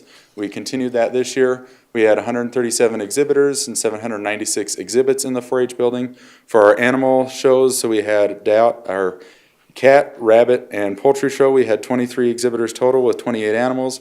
And then youth in action events such as our veterinary science skill-a-thon, which we just started this year, our public presentations contest, consumer decision-making. We had 61 exhibitors through all of that. And we continued our SDSU ice cream and pie booth, which brought a lot of visitors into the 4-H building to see what our 4-H members are doing. We had over 6,000 come through this past year. So just some pictures from the Achievement Days and Central States Fair this year. Madam Chair, Commissioner DeSanto. how do I miss out on this pie and ice cream? I don't know. Do you ever come out to fair? Is it all during the fair? Yes, every day of the fair, yep. I'm there. It was good. I tried it. Yep, for school outreach programs, that's kind of what I was hired for. If you like graphs, I have the numbers here. Our quarter starts in October, our first quarter, and I just divided it into quarters and totals. These are the various elementary schools that I have attended, the Boys and Girls Club of the Black Hills. I was involved in the Globe Symposium at South Dakota School of Mines and Technology for middle school students. I go to the YMCA after-school programs. I do programs with the Girls Inc. and the YFS in Rapid City. And these are just some of the totals that I had. 4,939 youth that I gave programs to. Oh, cool. This is just one example. I go into the schools during the school day, mainly about 45 minutes. This was our BAP program that we did. Varies every month which programs we do. And I went to 13 schools and 32 classrooms last year is the totals on that. The library program is for the younger kids that aren't in school. I try to promote 4-H through that.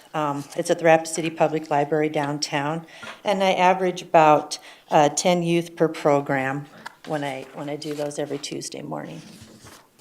And there's just a couple of pictures of the programs that I present. So our goal and projects for the next 4-H year are to recruit more 4-H members or 4-H volunteers. One of the things that we've found is as we've increased in our 4-H enrollments over the past 2 years, we actually haven't increased in our 4-H volunteers. And so what we're winding up with is 4-H clubs that have a large number of youth, and the leaders are saying we need more help. So my plan is to meet with every 4-H club and hopefully find specific areas where we can recruit volunteers rather than just going out and saying, hey, we need volunteers.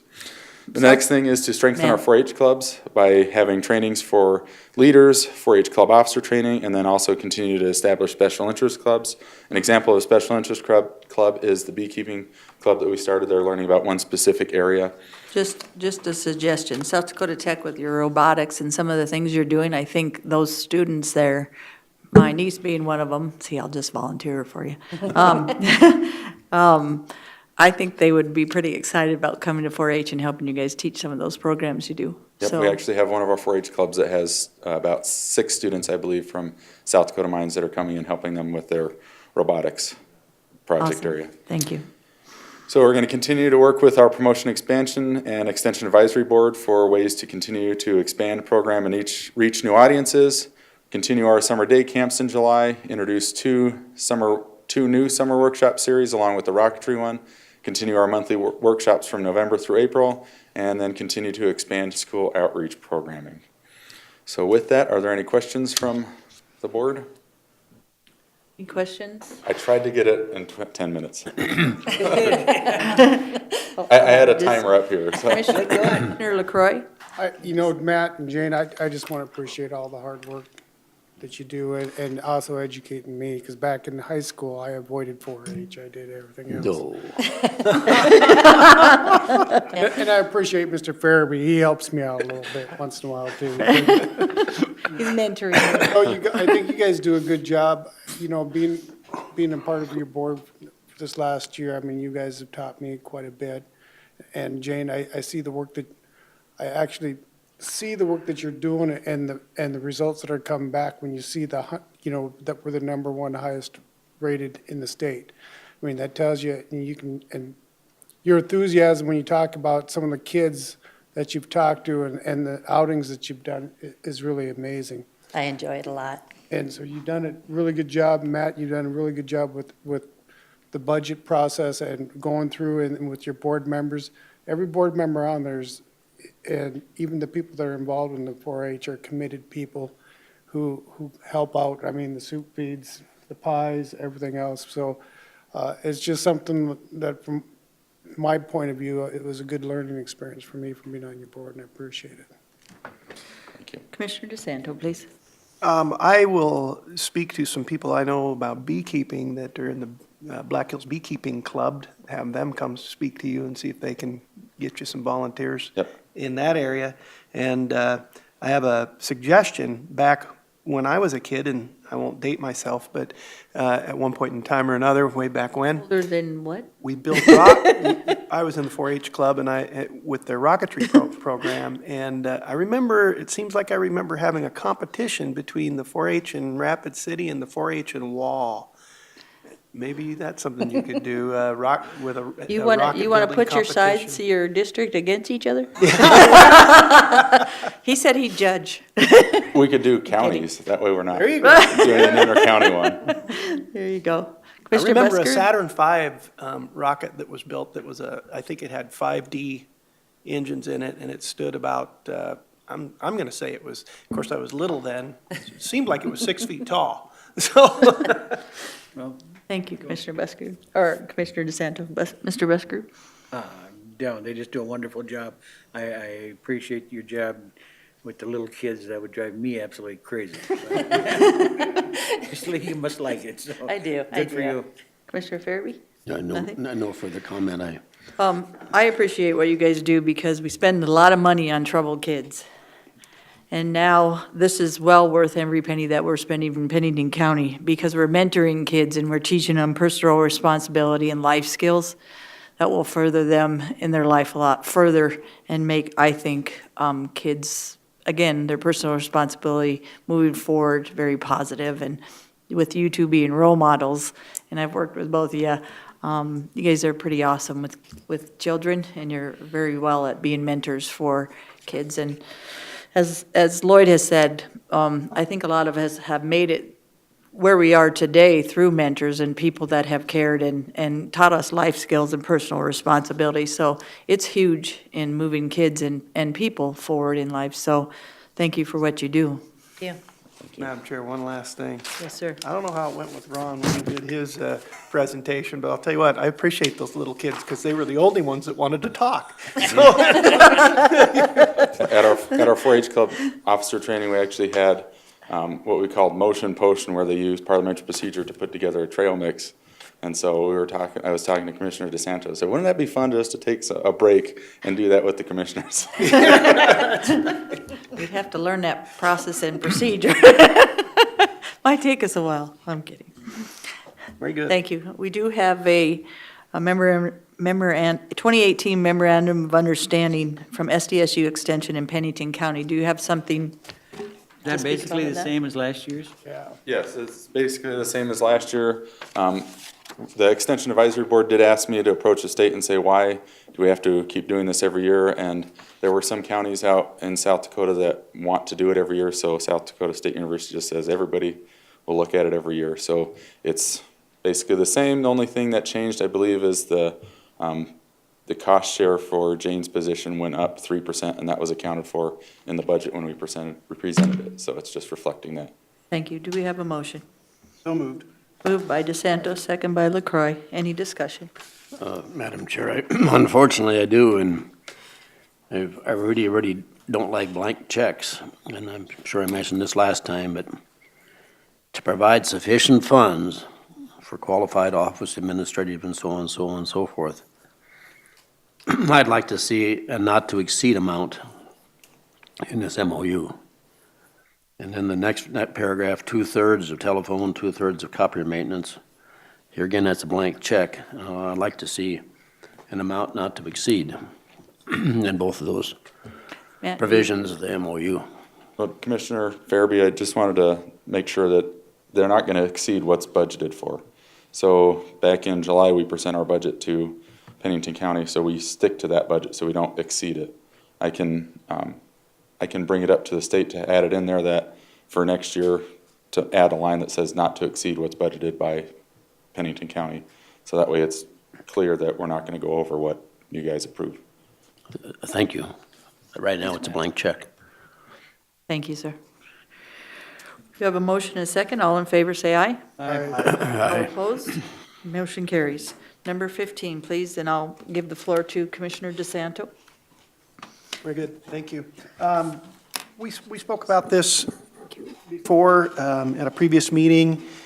Some additional information had been brought forth to me regarding one of our big concerns was that there was going to be a lot of future development on some properties that we thought were owned by the Howies.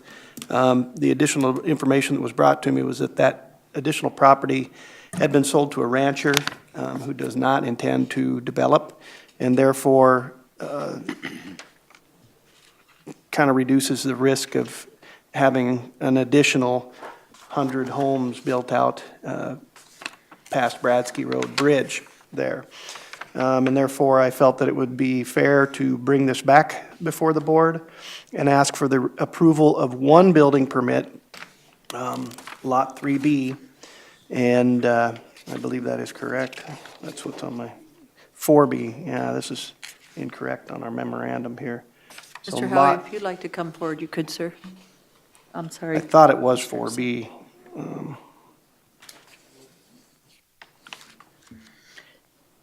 Ms. Holly, is there an issue with that being presented that way? Could you tell me? Because I think a lot of people are thinking 3B or Mr. Yep, Conover. the actual building permit is for 3B. 3B is correct. Oh, okay. Okay, thank you. I believe that may have been the legal description, well, it was the legal description that was on that building permit, but that was an error. It is actually Lot 4B, so we would have to refile an application, I'm assuming. I want to check because I believe it's 3B. I did verify with the Realtor this morning that it is 4B. I'll make a motion to continue this for 2 weeks. Do we Till we figure out get what it it is? straight, I guess, yeah. Do we have to continue, or there's been a motion. Is there a second? Second for discussion. Okay. It's been a motion by Busker to continue and a second by LaCroy. Can we not tell us if we can or cannot move this forward legally, PJ, with a 3B or J with the wrong? Can we make a change today? Well, we've got Hey. Mr. Howie here. Well, it seems like the item is substantially noticed up to the public. We're dealing with these lots. That's part of the question. So I don't think that's a problem to amend that today, I guess. But sounds like there is a maybe PJ needs to go back to the office and confirm, or, I mean, I'd like to have you on the same page. Sure.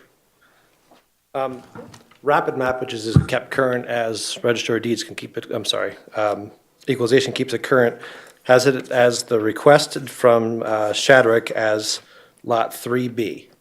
Shadrick also submitted additional information for Lot 4B and 5B, but the only application applied for, the original application, is for 3B per the information that Shadrick submitted and Rapid Map. So if we approve it today, we can have them go back and do it for 4B, the permit. Am I correct? No, if the permit is from Shadrach, that's who needs to make the changes. But usually don't we have discussion, and then if we approve something, then they go get a permit? It's not. No, we don't have the right person here. And you may not even have the right application here, apparently. Right. Madam Chair? Yes, sir. What we're hopeful that we could accomplish today is get the commissioner to, commission to approve the building permit for one of those 3 remaining platted lots. Right. And then we can go through the application process and satisfy all the requirements of the planning commission and all that. But our purpose today is just to ask for approval for a building permit on one lot, and we're happy to go through and make the appropriate building application, but we'd like to get approval to do it, so we know that it's not wasted effort. And it is, sorry, Mr. DeSanto, just a sec, and it is true, it says request for approval of building permit outside of county subdivision regulations. So whether it, We're not sure what lot it is, we're not sure, the right person's not here. I was gonna support it and second it, but I can't under these circumstances. okay, You're looking, Yes, sir. you're looking to Okay. me to make a legal break the tie. I guess the way it's advertised is to approve a permit. We know there's 3 building permits that would be desired. The original application was for 3B. You could discuss this today and you could approve a permit. They would have to, if you approved a permit, you would want to know which one you're approving, I would think. And you'd have to take Mr. Howie's word on which one it is that he wants and say that that would have to be the permit that would be applied for. Because apparently that the original permit would have to be amended. right, Because it's for 3B, not 4B. okay. So I would move to approve a single permit on Lot 4B, Yes. and with the understanding that that permit that's been applied for on 3B will be amended to reflect the correct lot that you want approved for. Thank you. I'll second for discussion. That was a substitute motion. Correct. Yes. Substitute motion. And then discussion, please. I have nothing yet to add to what I've already said. I'll vote against it because we don't know what lot for sure, and we sure don't have the right person in here that filed the building permit. I've got a question of whomever. Obviously, there's 3 lots involved. Does it make any difference which of the 3? Are they interchangeable basically from standpoint of approval? Or is there some significance between lot 1 and 2 and 3? And Is that question to me? to whomever might answer it, I'll jump on that one. No, we treat every lot individually, every request individually, every permit individually. So we can't just say everything that we've approved for Lot 3 transfers automatically to Lot 4. so there's no significance between the 3 lots? From our standpoint, from the government standpoint, the 3 lots are interchangeable. No, I don't We're believe being that's asked what I to said, approve Commissioner. one. No, I don't believe that's what I said, Commissioner.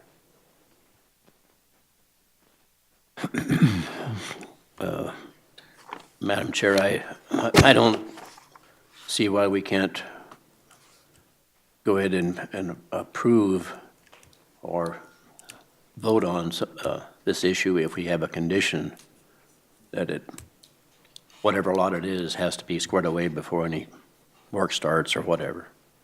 In other words, we can conditionally approve or disapprove, whichever. The other condition I'd like to see added on is, recall back in September, I made a motion that was approved to continue this item until there's a firm plan in place for a second access. I can't vote on something until I see that plan for a second access. Thank you. Do we have anyone from the audience that'd like to speak on this issue? Second access, Bradsky Road, or this permit? Not? Board, any other discussion? Roll call. What are we voting on first? We're voting on, My substitute motion to approve a building permit on Lot 4B. That's what I got. That's on what I Lot got. 4B. so just a board question. So to satisfy this, instead of just moving forward on it, Mr. DeSanto, I think I'm listening to the board.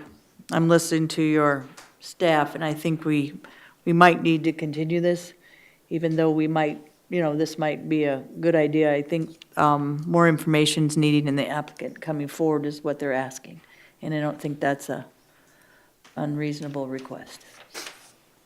Okay, I feel like we could move forward just because I've been out there and looked at the lots and they're all, Okay, so I'm going to withdraw my second on your substitute, sir.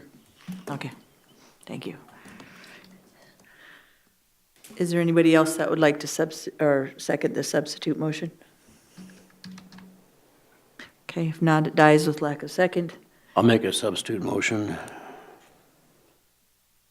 We approve one permit out of the three, and I won't even put it at just one out of the three, conditioned upon the applicant and the planning staff agreed to what that one lot will be. And the second condition is that before the permit's issued, there's a firm plan in place for a second access. I'll second that.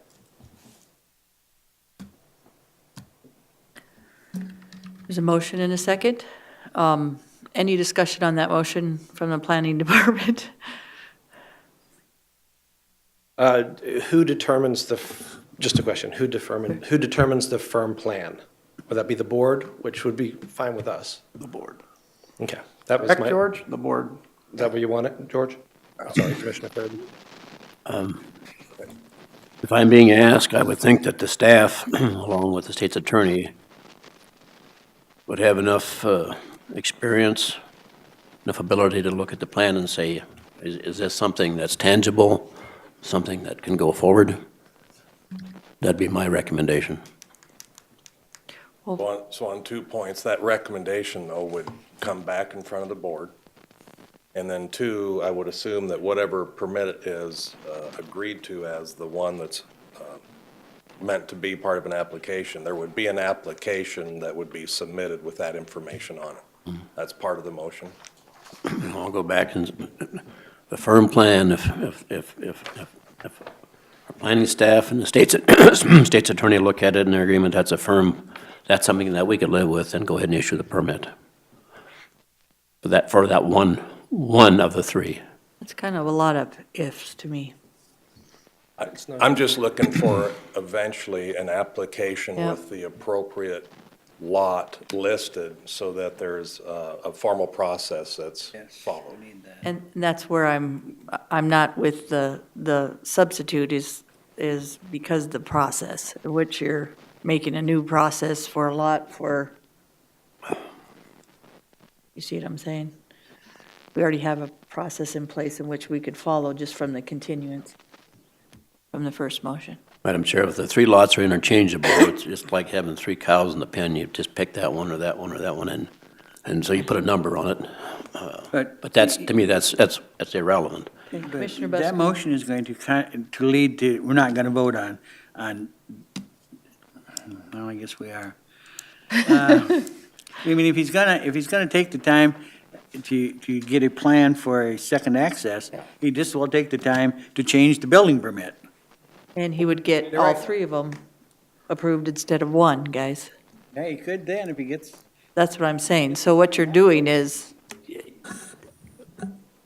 follow the process which is already in place, guys, with the second access, and then decide if this is appropriate. Because second access, there is no plan in place. So you're denying him. What you're saying? Madam Chair. Commissioner I guess I LaCroix. tend to agree with what Ron, George, your original motion way back before was pretty much the same thing as what this one is Except even without that with information. one permit, yeah. You're not gonna issue it, so I guess I'm at the point where I would support the original motion to continue it so we could probably work things out and think about it a little bit and. Madam Chair, if we approve this building permit with the condition that we have that before the building permit is released, I guess, for lack of better words, that we come back to PJ and say, Lloyd and I went out with the highway department, Tom, and affirmed that a road can be placed on that section line and down the other section line to Airport Road, and that we can move forward with that road, then that's a firm plan. Is that correct? And the taxpayers and Tom are gonna say, we'll spend that money on that second access for that road because that's a firm commitment. What is firm to you might not be firm to me. And I keep saying, the process in which we're doing this, let him come, Mr. Shadrack, come forward on the next meeting. And if we're gonna do this, then 4 other or 10 other people from that district should be able to do the same thing. So between now and the next meeting, the board needs to get out there and get an alternative for that road. I'll still say we need that public meeting in that area and to see if we want that second access and where we're moving forward, and we haven't yet done that, and I think that would be a goal.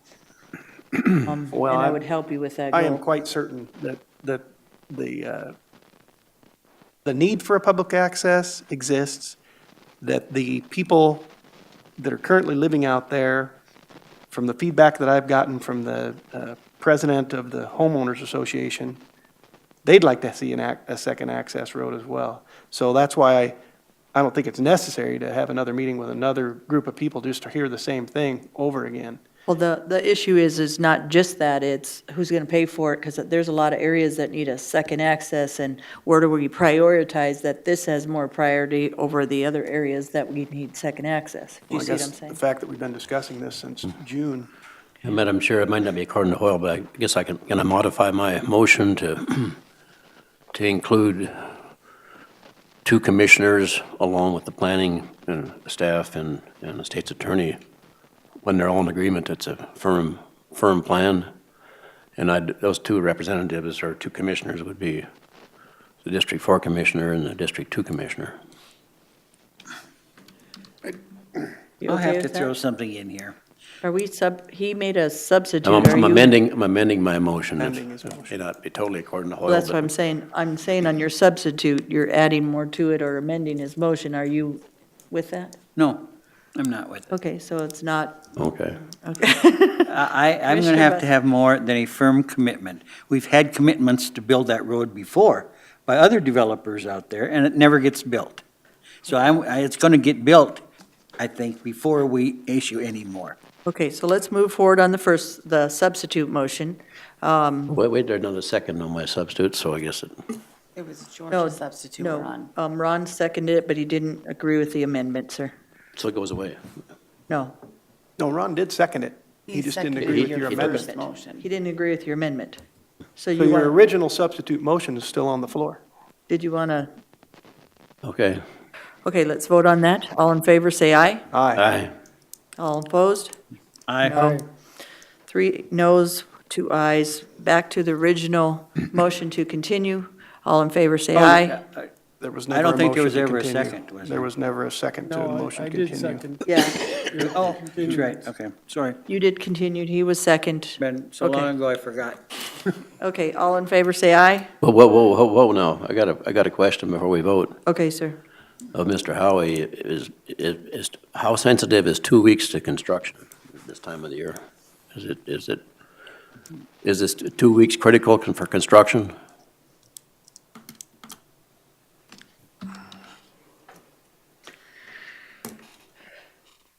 I'm not sure that we really have an alternative, because it sounds to me like the commission is not going to approve a building permit today, so we just have to back up and do the best we can do.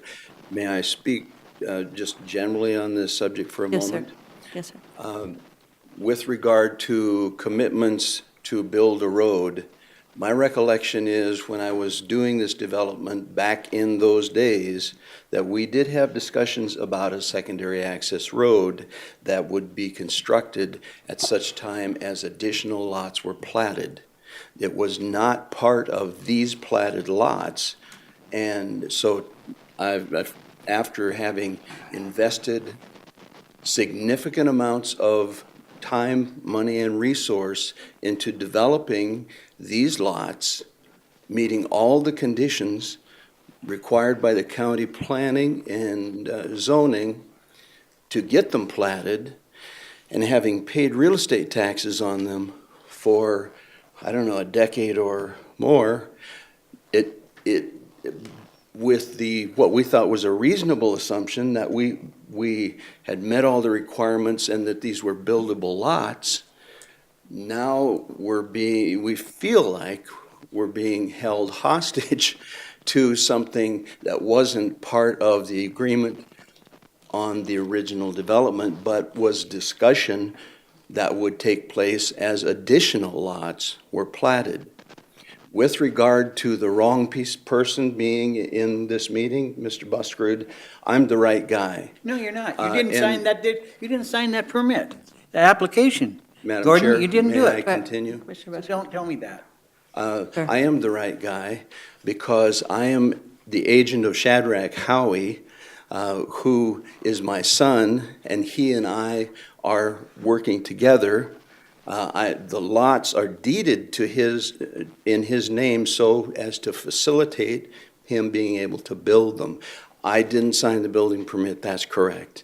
But I am a right guy to be here talking because I was the guy who developed those lots and complied with every single county requirement at the time, and am now being told I can't build on lots that we've invested significantly in. Well, So, Mr. Howie, and maybe it's just the rumor, that people said that you had committed to building a second access out there at one point. That was never a discussion. it was a discussion, but it was predicated on the platting of additional lots. And we met all the requirements of the county at the time that these lots were platted. This was just a phase one of just a small number of lots. And I think you've probably all seen the entirety of the original plan was 100 or more lots. And so as part of the discussion for phase 2 or 3, there were many things that were going to be required, one of which was a secondary access. But it wasn't a requirement of the platting of these lots. These lots were platted, we met all the criteria, and thought we had a reasonable expectation that we could build on them. And now when we're preparing to build on these last 3, which one of them has a house sold on to be built, we are hitting a brick wall, and it's I'll just say it's really exasperating, having invested the money and paid all the real estate taxes for so many years, to be told that, no, we're going to insist that you now meet additional requirements that were never part of the original planning process. So But sir, at that time, I don't know if there was 40 lots or what has been happening through that process since then. And because of, people are saying the 40 lots, and a lot of people out there, as Mr. DeSanto has said, that they're having issues with building another lot out there without, or another house out there with second access. So it wouldn't be just on Shadrack, it would be anybody that would be out there. So it's, unfortunately, they've been platted and I don't, or platted, am I correct? These three lots were part of that plat, and so they are platted lots on which we've paid full value real estate taxes for years. And it'd be a philosophy thing that, okay, so any second access that we said 40 and we haven't kept up in the past, where are we going? So it isn't just this development at this point too, so we're not personally just doing this for any other reason than we're looking at the 40 access rule, and a lot of those people out there are having concerns about building another house. So it's not just a commission concern, sir. Yes, Madam Chair, I understand what you're saying. I'll just conclude with this. I would just ask the commission to consider whether, when you approve a plat, if the person who's platting it should be able to have a reasonable expectation that he can use those platted lots.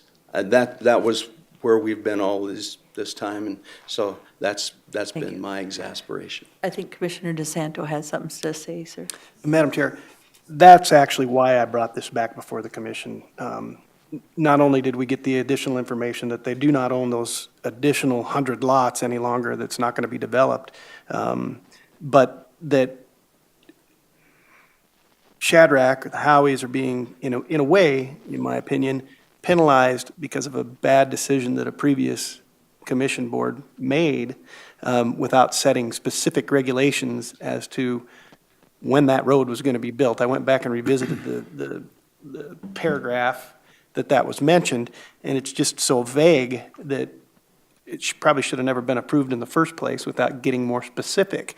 And to piggyback on what Mr. Howie said, we gave them the plats, and I would also agree that when the commission gives somebody a plat with the expectation that there's going to be houses built on it, that is, and then turns around and takes it away, it's kind of setting up those contractors, whether it be the Howies or anybody else for that matter, if they've met the conditions to get the building permit, and then we turn around and take it away because of something that's come up when the flood was that damaged the bridge or whatever, that's not Howie's fault that bridge was damaged and that now we have an emergency situation where we're really worried about this secondary access road. That was something that probably that bridge should have been addressed years before, maybe even before they asked for the original platting of these three lots. But I just don't, I feel like we're penalizing them for something that was out of their control. This is a continuing motion, and today we've kind of spoke on continuing motions, but I've also put that leeway in there today because there's some, some of these have been substitutes as well. But any other discussion on this? Madam Chair, I have a substitute motion, but first, we got a legal question. This issue is under appeal. Do we have a right to even be talking about it?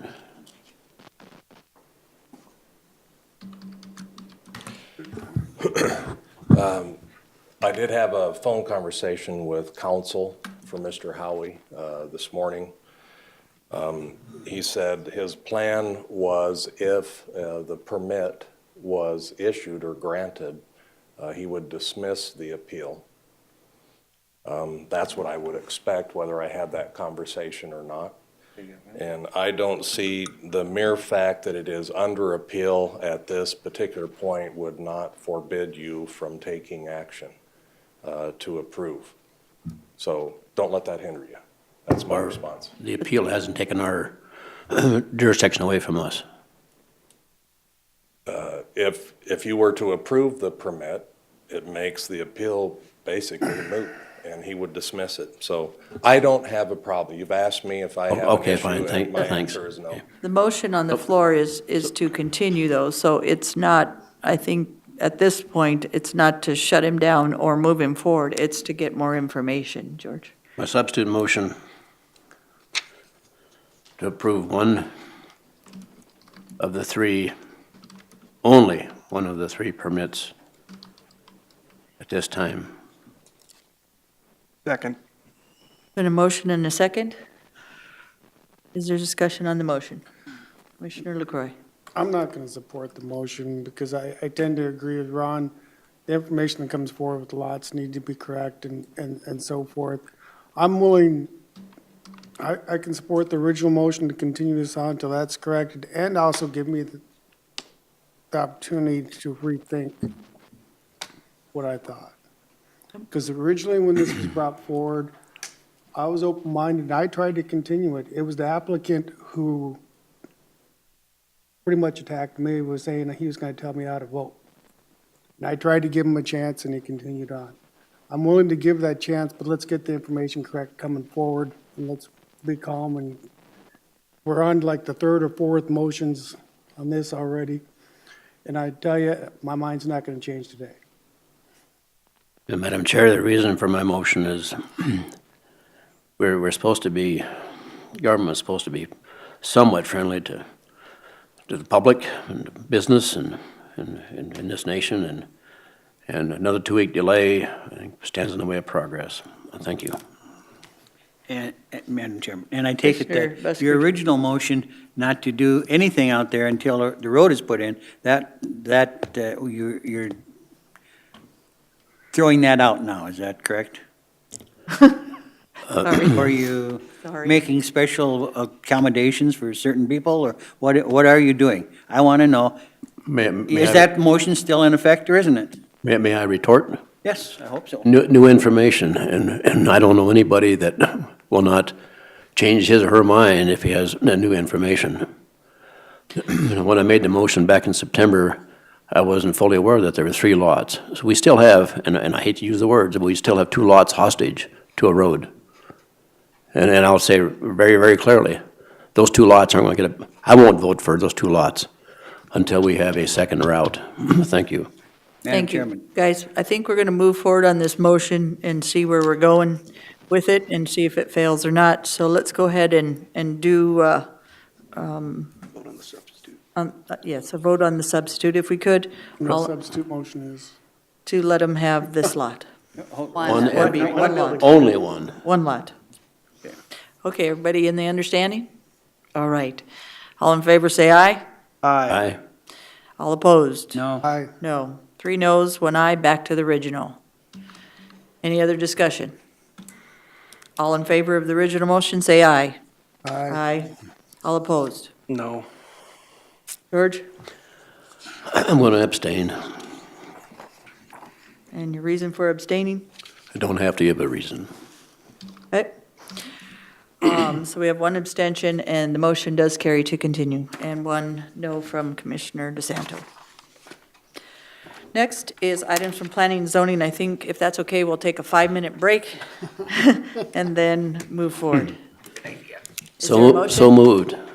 Second. All in favor, say aye. Aye. All opposed? Motion carries. Motion to come, no, okay. So, BJ, consent calendar, please. Sure. Item 16, items from Planning Department. The Board of Commissioners uses a consent agenda to act on non-controversial and routine planning and zoning items quickly. The consent agenda is acted upon by 1 motion and vote of the board. Items may be removed from the consent agenda and placed on a regular agenda at a request of a board member or a citizen. And the consent agenda for the Planning and Zoning Department contains the following items. Item A, minor plat 1739 and subdivision regulation variance 1712 for Bradley and Gloria Groth. Howie Land Surveying as the agent, and approval has been recommended with a waiver. Item B, minor plat 1740 and subdivision regulation variance 1713 for Laura Pankratz, Ken Nash as the agent, and approval has been recommended with waiver.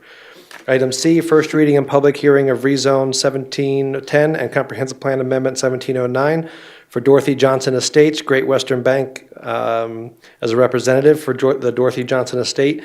It's recommended to be continued to the December 5th, 2017 Board of Commissioners meeting.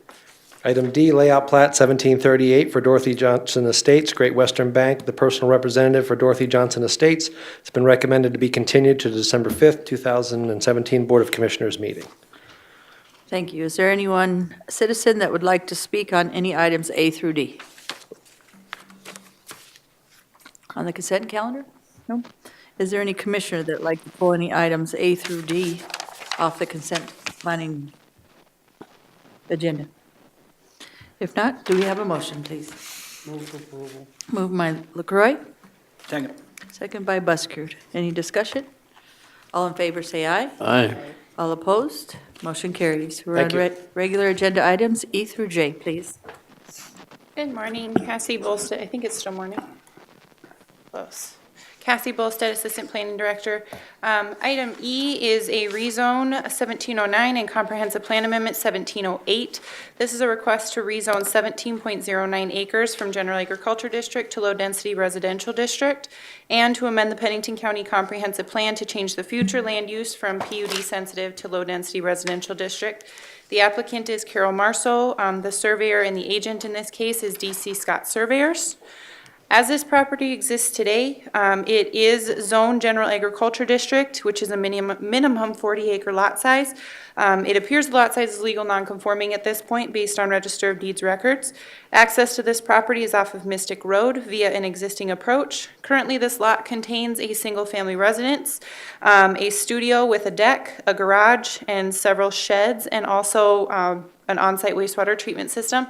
This request is actually in conjunction with a platting that the applicant is doing. The layout plat was actually approved by the Board of Commissioners on September 5th, 2017. The applicant has also submitted the minor plat, which will be heard by the Planning Commission next week on November 27th. The current zoning within 1 mile of this property is General Agriculture District, Limited Agriculture District, and one piece of Low Density Residential District. Future land use in the area is a lot of public lands, PUD sensitive, and then that one area of Low Density Residential District. This rezone request was routed through the interdepartmental review process. Nothing of great significance came back. The applicant's request to rezone will satisfy condition number 1 of the layout plat that was approved. And the request is appropriate for the lot sizes that are proposed with the plat request. This is what the applicant is proposing in terms of platting. She will be platting off 3 lots. So ultimately, staff and the Planning Commission did recommend approval of rezone 1709 and Comprehensive Plan Amendment 1708. Okay. Do we have a motion or discussion? Move for approval. Moved by DeSanto, Second. second by LaCroy. Any discussion? All in favor, say aye. Aye. All opposed, motion carries. F, please, Ms. Cassie. Thank you.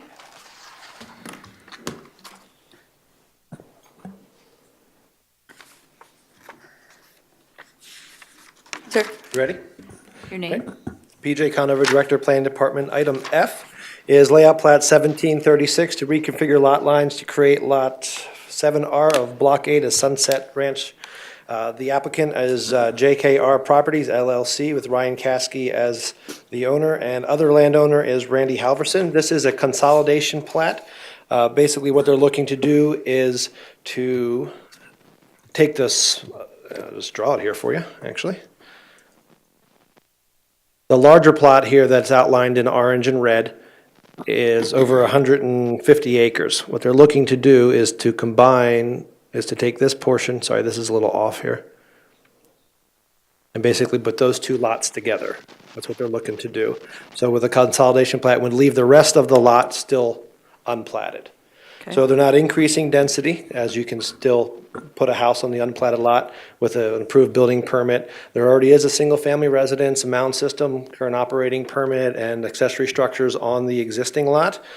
And this is a plat of the application's proposal. They're also looking to dedicate .12 acres of public right-of-way to 229th Street.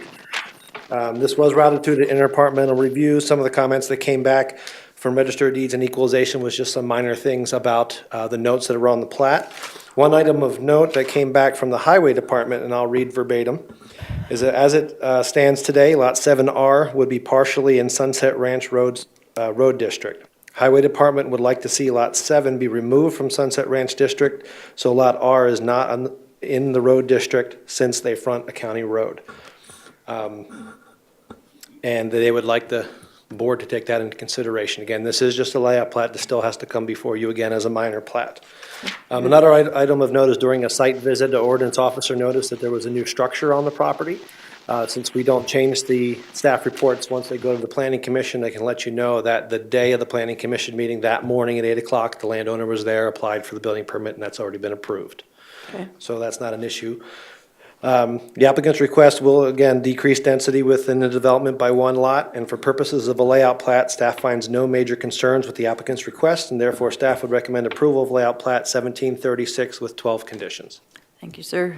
Any, do we have a motion or discussion? Commissioner? So Commissioner PJ, LaCroix.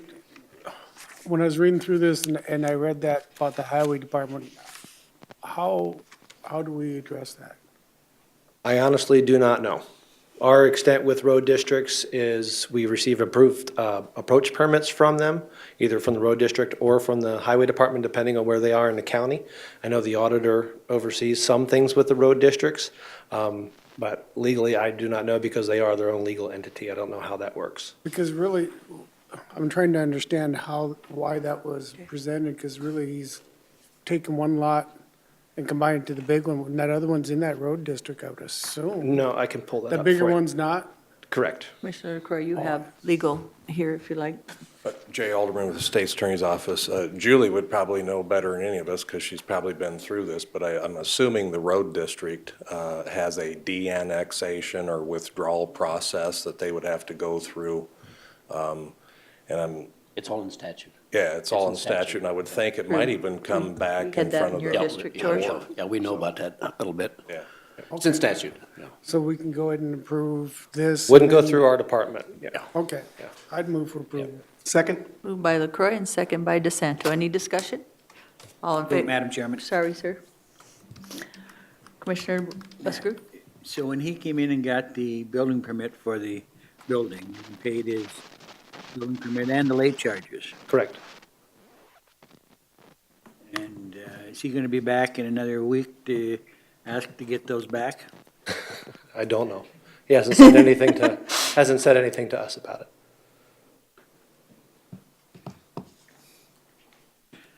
Can I put an amendment on that that says he can't do that? I'm okay with that amendment.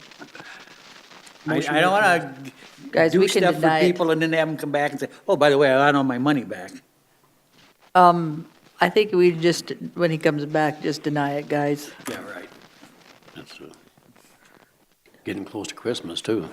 Go ahead, make the substitute motion, put the amendment on there if you want. I don't know if it's even legal to do that. Okay, we have a motion and a second. All in favor, say aye. Aye. All opposed, motion carries. Item G. Item G is layout plat 1737 for JKR Properties LLC. Ryan Caskey is the agent to reconfigure lot lines to create Lot 6R of Block 9 in Sunset Ranch. Same subdivision you were just looking at, just more interior lots. There is a subdivision there is one of the lots that has a single-family residence on it, and the other one is vacant. The applicant has taken the opportunity that the lot is for sale to consolidate, make a larger lot. They are current on their operating permits. It will decrease density by 1 lot. This was routed through the interdepartmental review, and Register of Deeds and Department of Equalization had similar comments about some of the notes and the title on the top of the plat. And the applicant's request will decrease density, and for purposes of layout plat, staff finds no major concerns with the applicant's request. Staff recommends approval of layout plat 1737 with 11 conditions. My motion? Motion by Buskard, is there a second? By LaCroix? Any discussion, sorry? Is there anyone from the audience that I've been missing on any of these A through G? I apologize. Not? Okay. All in favor, say aye. Aye. All opposed, motion carries. Thank you. Please raise your hand. That helps sometimes if you want to speak on something and I might miss you. I appreciate that. Road naming, number H. Your name, sir? Frank Waiseth, Planner 2. All right, this is a proposal for a road naming of a private easement. This was constructed partly within the section line right-of-way, and This road is to access approximately 5 lots north of Wilderness Canyon Road. This is seen from Wilderness Canyon. It takes off of the current driveways to another property right now. Planning Commission recommended approval for the name Reflection Ridge Road. Through interdepartmental comment, 911 and GIS departments were all right with that name to avoid any potential conflicts with surrounding counties and nearby road names. I move for approval. Moved by DeSanto, Second for discussion. second by LaCroy. Discussion, please. Okay. Ma'am, your name, please? Carrie Holloway. Okay. So that would be the road to our residence, and the one request I would make is that we could drop the word road. We were hoping it could just be Reflection Ridge. Ridge is listed by the post office as an appropriate suffix for a road, abbreviated RDG, and it just, becomes longer than it needs to be with road. Anybody have an issue with that? I'd amend my motion to name it Reflection Ridge. I think that's what it's, alternative, that's what it says, is Reflection Ridge. Reflection Ridge, not No road in it, on honey. the application. Yeah, that's what we applied for, but then I think someone tagged it on at some point, so I just wanted to see if we could get it And removed. legally, that's fine, right? From what I've seen, it's an acceptable one. The suggestion of road as the suffix was a suggestion from 911. Okay. Any other discussion? I've got a question. You said approximately 5 lots? Yeah, let me see.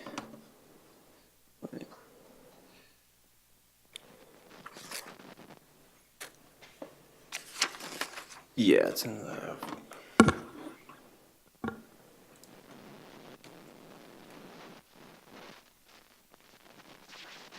This is just on the name, Yeah.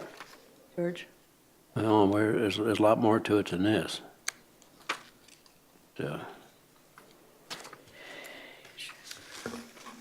So currently, there is already access for this one lot here, addressed off of Wilderness Canyon Road. The new lot would be providing access to these 4 lots and eventually this one if it was developed, which has an easement to connect through one of these lots, this lot here, lot 29. That is the easement for the road that was filed, which is built approximately along that path. But that's next on the agenda, I think. isn't Right, it? Right now. that's the second part, if I'm correct. This is just the It's- road name. It is, and a year ago, this board, less me, voted for deed restriction from 4 lots to 2 lots. Okay, so we're- let's, We're kind of getting, George, I'm going to stop you because we're going to talk about that on the second part. So we're going to do the road name first and then the second part, if I could. Okay, well, I want the record to show that we're just not going to go ahead and say 5 lots or 6 lots or 4.5 lots or whatever. right. They're just naming the road at this point. Well, kind of getting the cart ahead of the horse. Okay, so there's been a motion and a second. Any discussion? Not all in favor, say aye. Aye. Aye. All opposed? Aye. Motion carries with 1 no. And I think that was what, I see where she was talking about without that road part. Yes, sir. Just- Right. Okay, aye, please, if you could. Matt? Name. Brittany, are you helping? Good morning, Brittany Molitor, Environmental Planning Supervisor. Item I was continued from the November 7th, 2017 Board of Commissioner meeting in order for the local fire department to make comment, I believe, on this request. So I Okay. believe that they are here in the audience. And George, you had some questions as well. Frank, I called you Matt, I apologize. Frank. Sorry, Frank. Do you have anything to share with us before we have board discussion and the fire department? No, just for the road naming, just that there is only one available address point left on that section of Wilderness Canyon, so it's required that any further lots being developed there needs to have a road name for more addresses. Okay, now we're on the road construction with section line review. Okay. Okay, sir.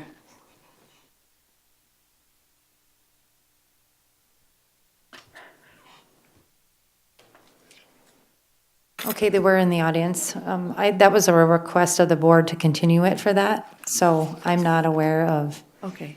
Jerome was here. he was. Sorry. Ma'am, there's some issues with fire breaking out again on a structure that was on fire last night, and he's just handling that right now for the responding crews. Okay. Jerome, we have a question, sir.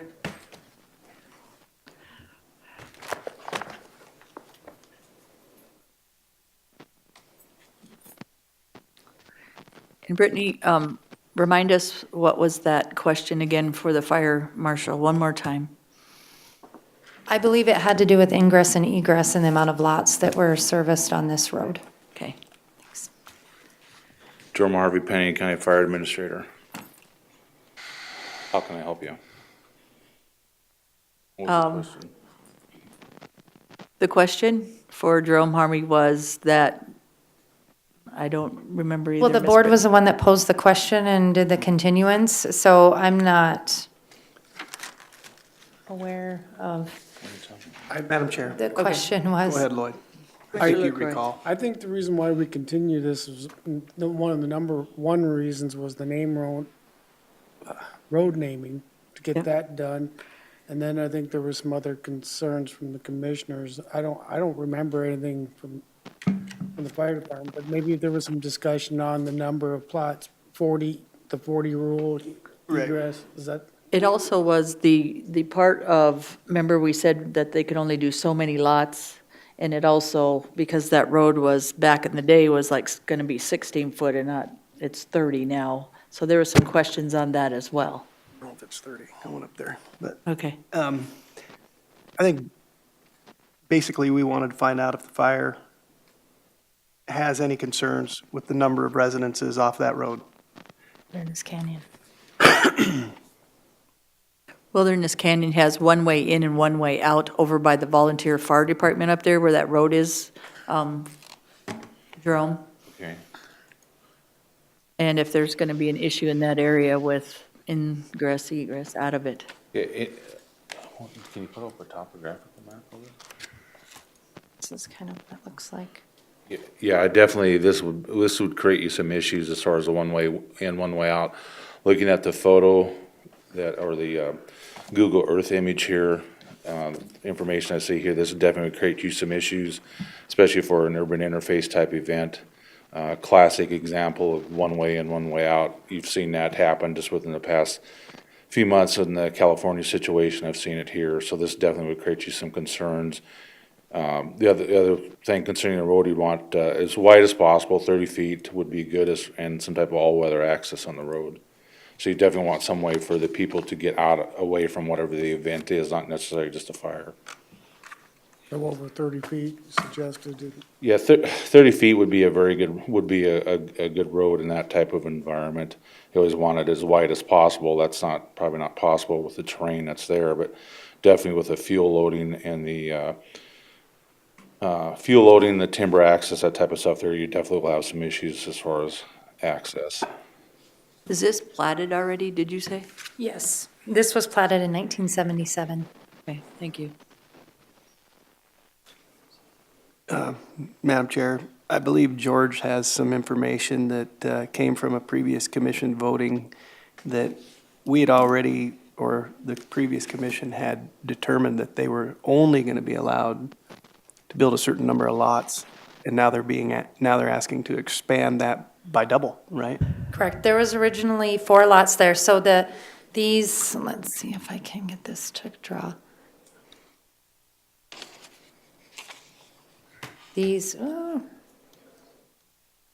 it's not, but those 4 that are surrounding the cul-de-sac there, those ones are in separate ownership from the one that runs north and south, the Tract B. There is an easement along that north lot to go to Tract B from the cul-de-sac, which is Wild Turkey Way. The original request was to reduce the number of lots, or building permits issued on those 4 lots to 2. The original request was because they weren't going to build the road to ordinance 14 standards in the section line. Yes. So now that they had built it to a higher standard, they're requesting to have that condition removed. Madam Chair, we're mixing the two issues. The first issue is the 40 residence rule. We're way, way, way over the 40 rule. It's not just fire, it's ambulance, and any other emergency service. Those would be the two primary, obviously, but we're way over the 40. That's the issue needs to be addressed. We're going to look at stacking 2, 3, 4, 5 more on top of 70, 80 residences already there. We're way, way over the 40. The other issue, and like I say, it's not just fire, it's ambulance as well. This board, a year ago, specifically said, condition, that a deed restriction be placed on lots 26 through 29 of Copper Grove to allow a maximum of 2 building permits for lots that take access off, so on and so forth. Another condition was a survey from the South Dakota Registered Land Surveyor be performed to determine the location of section line right-of-way. That was a year ago, October. I don't know how you, Chair, and you, Commissioner Buskard, voted, but as I recall, I abstained or voted no. Those two things haven't been done. Now, we'll just hold it right there and show a picture of that road, please.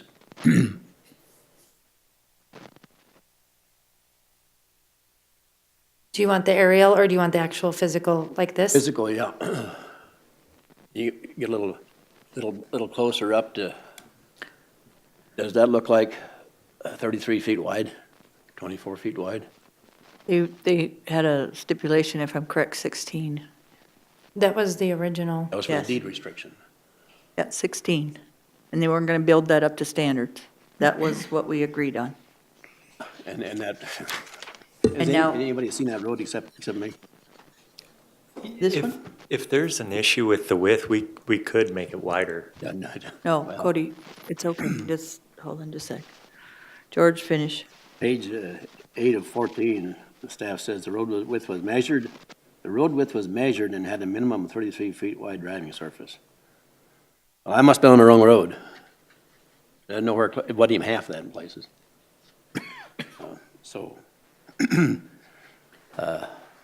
The deed restriction, like I say, the board voted, and that never happened. Never filed. Because I guess if you really get technical, the condition was deed restriction be placed.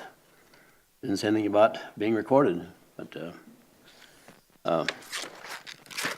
I certainly can, for a number of reasons, see 5 more houses going in there, and added on to that is, this has been quite a bit of work. And you can show the picture of the work being done already?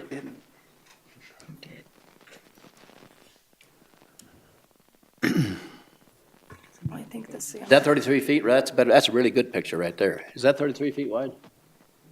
Anywhere close to 33 feet wide?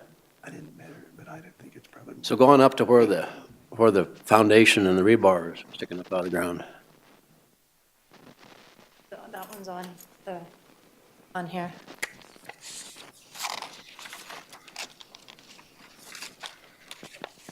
Board, is there any other discussion? Ron, Mark, Mr. LaCroix? Page 8 of 14 shows some construction in our packet, rebar sticking up out of the ground. Yeah, there it is. Where was the permit issued? The deed restriction, when this board voted back in October, I guess it was, and I wasn't even sure what the board was doing, so I think I abstained, but. I think you abstained because it was in a section line. He also took the grade. Cody, can you tell me why you moved the road? And as I recall, it was because of the grade and the safety of that grade and some other things. Yeah. And actually made this road better than it would have been previously marked on the first 4 lots that you're going to do, or first 2, sorry. So can you explain some of that? Well, we were under the understanding that if we were able to get the grade less than 12%, we would be able to eliminate that deed restriction, because we were under the understanding that the only reason we had it was because there was a section of the road that would be up to 17%. And the width of the road was only 16 feet wide. So we we use the train to the best of our ability to put in a road that would be safer and allow emergency vehicle and semi-access for the lots that have been there since 1979, I believe. 77, yep. Any questions? Another comment is, you come down that hill, and I don't know what the speed limit is, I guess I've never paid any attention, I don't drive that road very often, but Wilderness Canyon Road, come down the hill and it heads off to the left, and that's where there's 75, 80 residences access off that road. The one access off where the road Y's, one off to the right, and then that's bad enough, but now you add another 4 or 5 or 6 residences, you're just looking for an accident to happen. How long has Nobody's that talked been about out there? signage, nobody's talked about anything. Because you come down that hill and you're looking for an accident to happen. Thank you. Board, do we have a motion?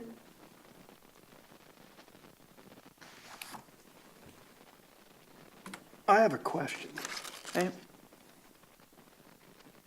to the staff. Page 8 of 14. These are pretty recent, so I'm assuming that these conditions still have not been met. Am I correct? Department of Environment, the Natural Resources Stormwater Construction permit has not been obtained.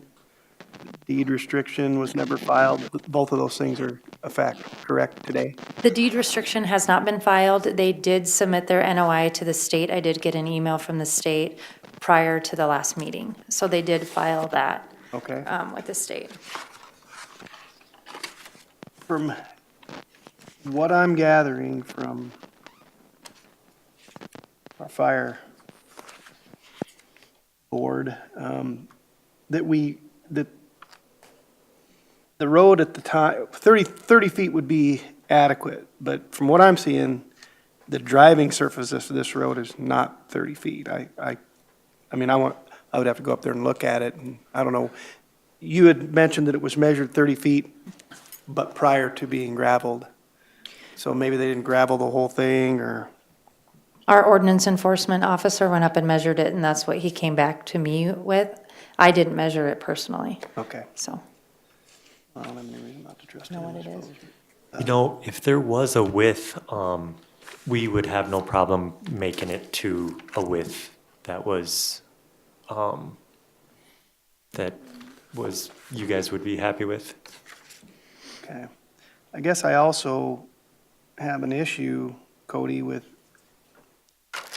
it seems to me, judging by what, number B on page 8 of 14, number 6B, that prior to getting all of the conditions met, you went ahead and started building anyway. And that bothers me. I don't, why did you start building prior to meeting the conditions that we asked for in the first place? And what's to prevent us from believing that you won't continue to do this in the future?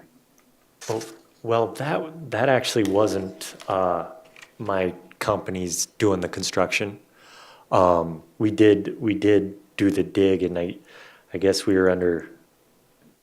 So I guess I don't know on that. I guess I don't have a good answer for you. Okay, no. That's my only comment. Madam Chair, let me repeat, this is out of the staff report, page 5 of 14. On October 18th, 2016, it's a year ago, October, the board approved road construction with the following 11 conditions. Number 8, that a survey from a South Dakota registered land George, do survey me a be favor, performed. speak into your mic, honey. Pull your mic down for me. That a survey be performed to determine the location of section line right-of-way. And all we have in this packet is an Exhibit A that's not to scale. So if you or I go out there and look, we can walk, you and I can be on that section line. We gotta know where in the hell it is, of course. But this thing says surveyed. not to scale, that's not a survey to me. So, well, why wasn't that done? The survey was done, and the stakes are still in on the section line. The presumption is that if you do a survey, it would get deposited somewhere legally, officially, maybe not necessarily the register of deeds, but it would get reposited somewhere. Where is that repository? It would be the plot, the plot, like, I suppose. And like I say, the deed restriction, that still bothers me, and whoever measured 33 feet, there's just no way in hell that's 33 feet wide. Most places isn't even half that. Thank you, George. We don't have a motion on the floor.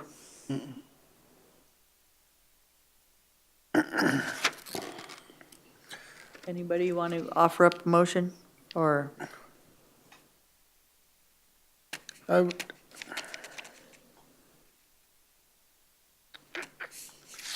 Well, I moved to deny the request. The conditions weren't followed from a year ago, so I moved to deny the request for two more motion? lots.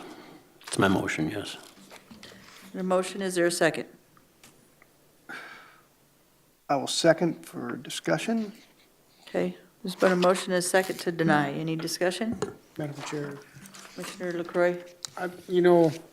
I'm not in support, I understand where George is on this, and I understand where Mark says, you started building, doing something before you were supposed to, really, and you really couldn't answer why you did that, you know what I'm saying? So I maybe you guys shed some light on that, but from my understanding from this project, it's changed quite a few times, and that's what the struggle was. I think we've met with you once before, and you changed the road around, now it's bigger, so you can do the 4 lots, and I understand that.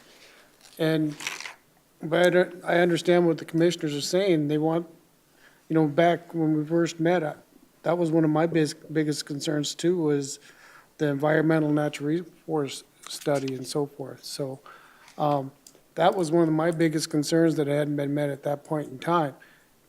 And they've sent the application in now, from my understanding on that, but that hasn't been completed. We got any information back on that? Well, it's a general permit that overreaches the whole state, so they just need to submit their notice of intent and have their stormwater pollution prevention plan in place. And they've done that. And so once they do that, the state reviews it and they issue a number that's associated with that general permit. So don't you normally do that before you construct? Yes. Or once you reach a certain square footage of disturbance. And then back to the footings. That was my point from the beginning. Wow, I'm trying to make my point. Oh, But okay. yeah, go ahead. I guess I was under the impression, so it's my companies, we do excavating. My family members' companies do construction of homes. But I guess with footings being poured, correct me if I'm wrong, but I don't believe that is in violation of a permit. It's once the walls go up. So a footing, like the footings being poured, would not be in violation of not having a building permit. Madam Chair, Commissioner DeSanto? we had a discussion about this last week, and it seems to me, and correct me if I'm wrong, but you can lay a slab, but once things start going up, that's required. You're required to have a permit before things are built up, correct? That is correct. That is a position of our office.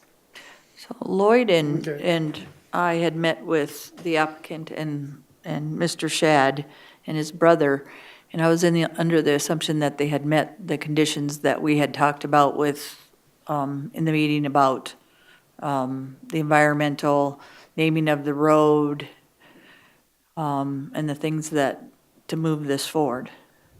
Correct, and the other thing with the motion that's on the table now is we have the original conditions that are in place with the assumption that the road was entirely in the section line. Now the road is only in a portion of the section line and outside in a private access easement, so there's some other conditions that come into play, a construction permit requirement. So if the denial is just for to remove the deed restriction, then staff would request that you look at the other conditions that we had put forward and either add that deed restriction in or keep it removed, whatever however the motion goes. So you had 5 and now you have 11 more, or you're talking about just the 11? No, the 13. 13 There was the 13 on the new, Page 14 of 14. from the 13 review and 14. on page 13 and 14.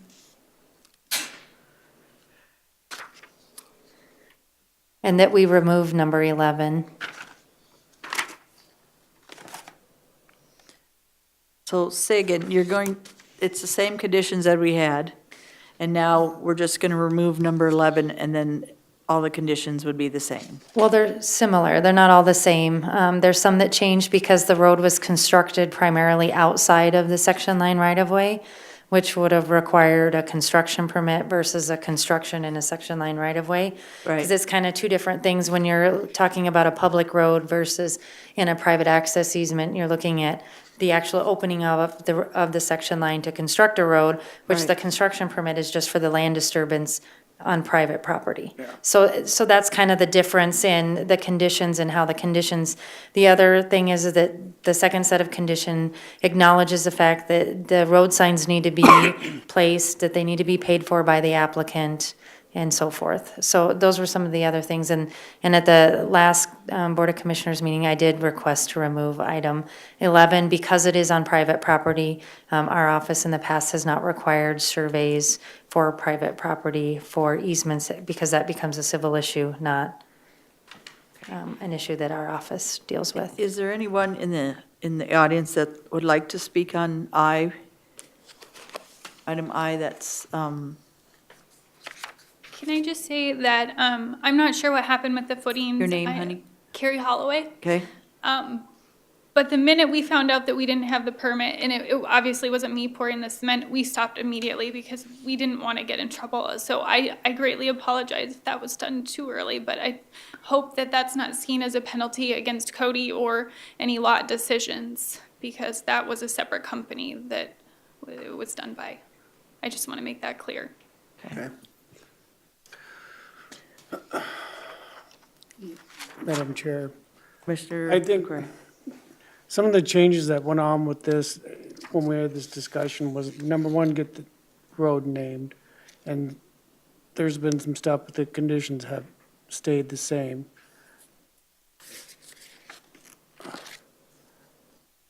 I'm gonna make substitute motion to approve with the 13 stipulations. Is there a second? Second. There's a motion and a second, and I'm in agreement with that motion, except Cody, on those, before you move forward in the future, if any of those aren't met, no offense, but I'll probably be coming to look to make sure those are met as well. Because at this point, I believe this needs to move forward. And I do like the way you built the road, and it is safer. So I appreciate that. But in the future, now that you know the rules, if you come up again and this kind of stuff happens again, Cody, then I probably won't approve this. Okay, thank you. Okay, because you have, in this meeting, I believe in my heart that you did this for the right reasons and not the wrong reasons. And the applicant as well is trying to make that right as well.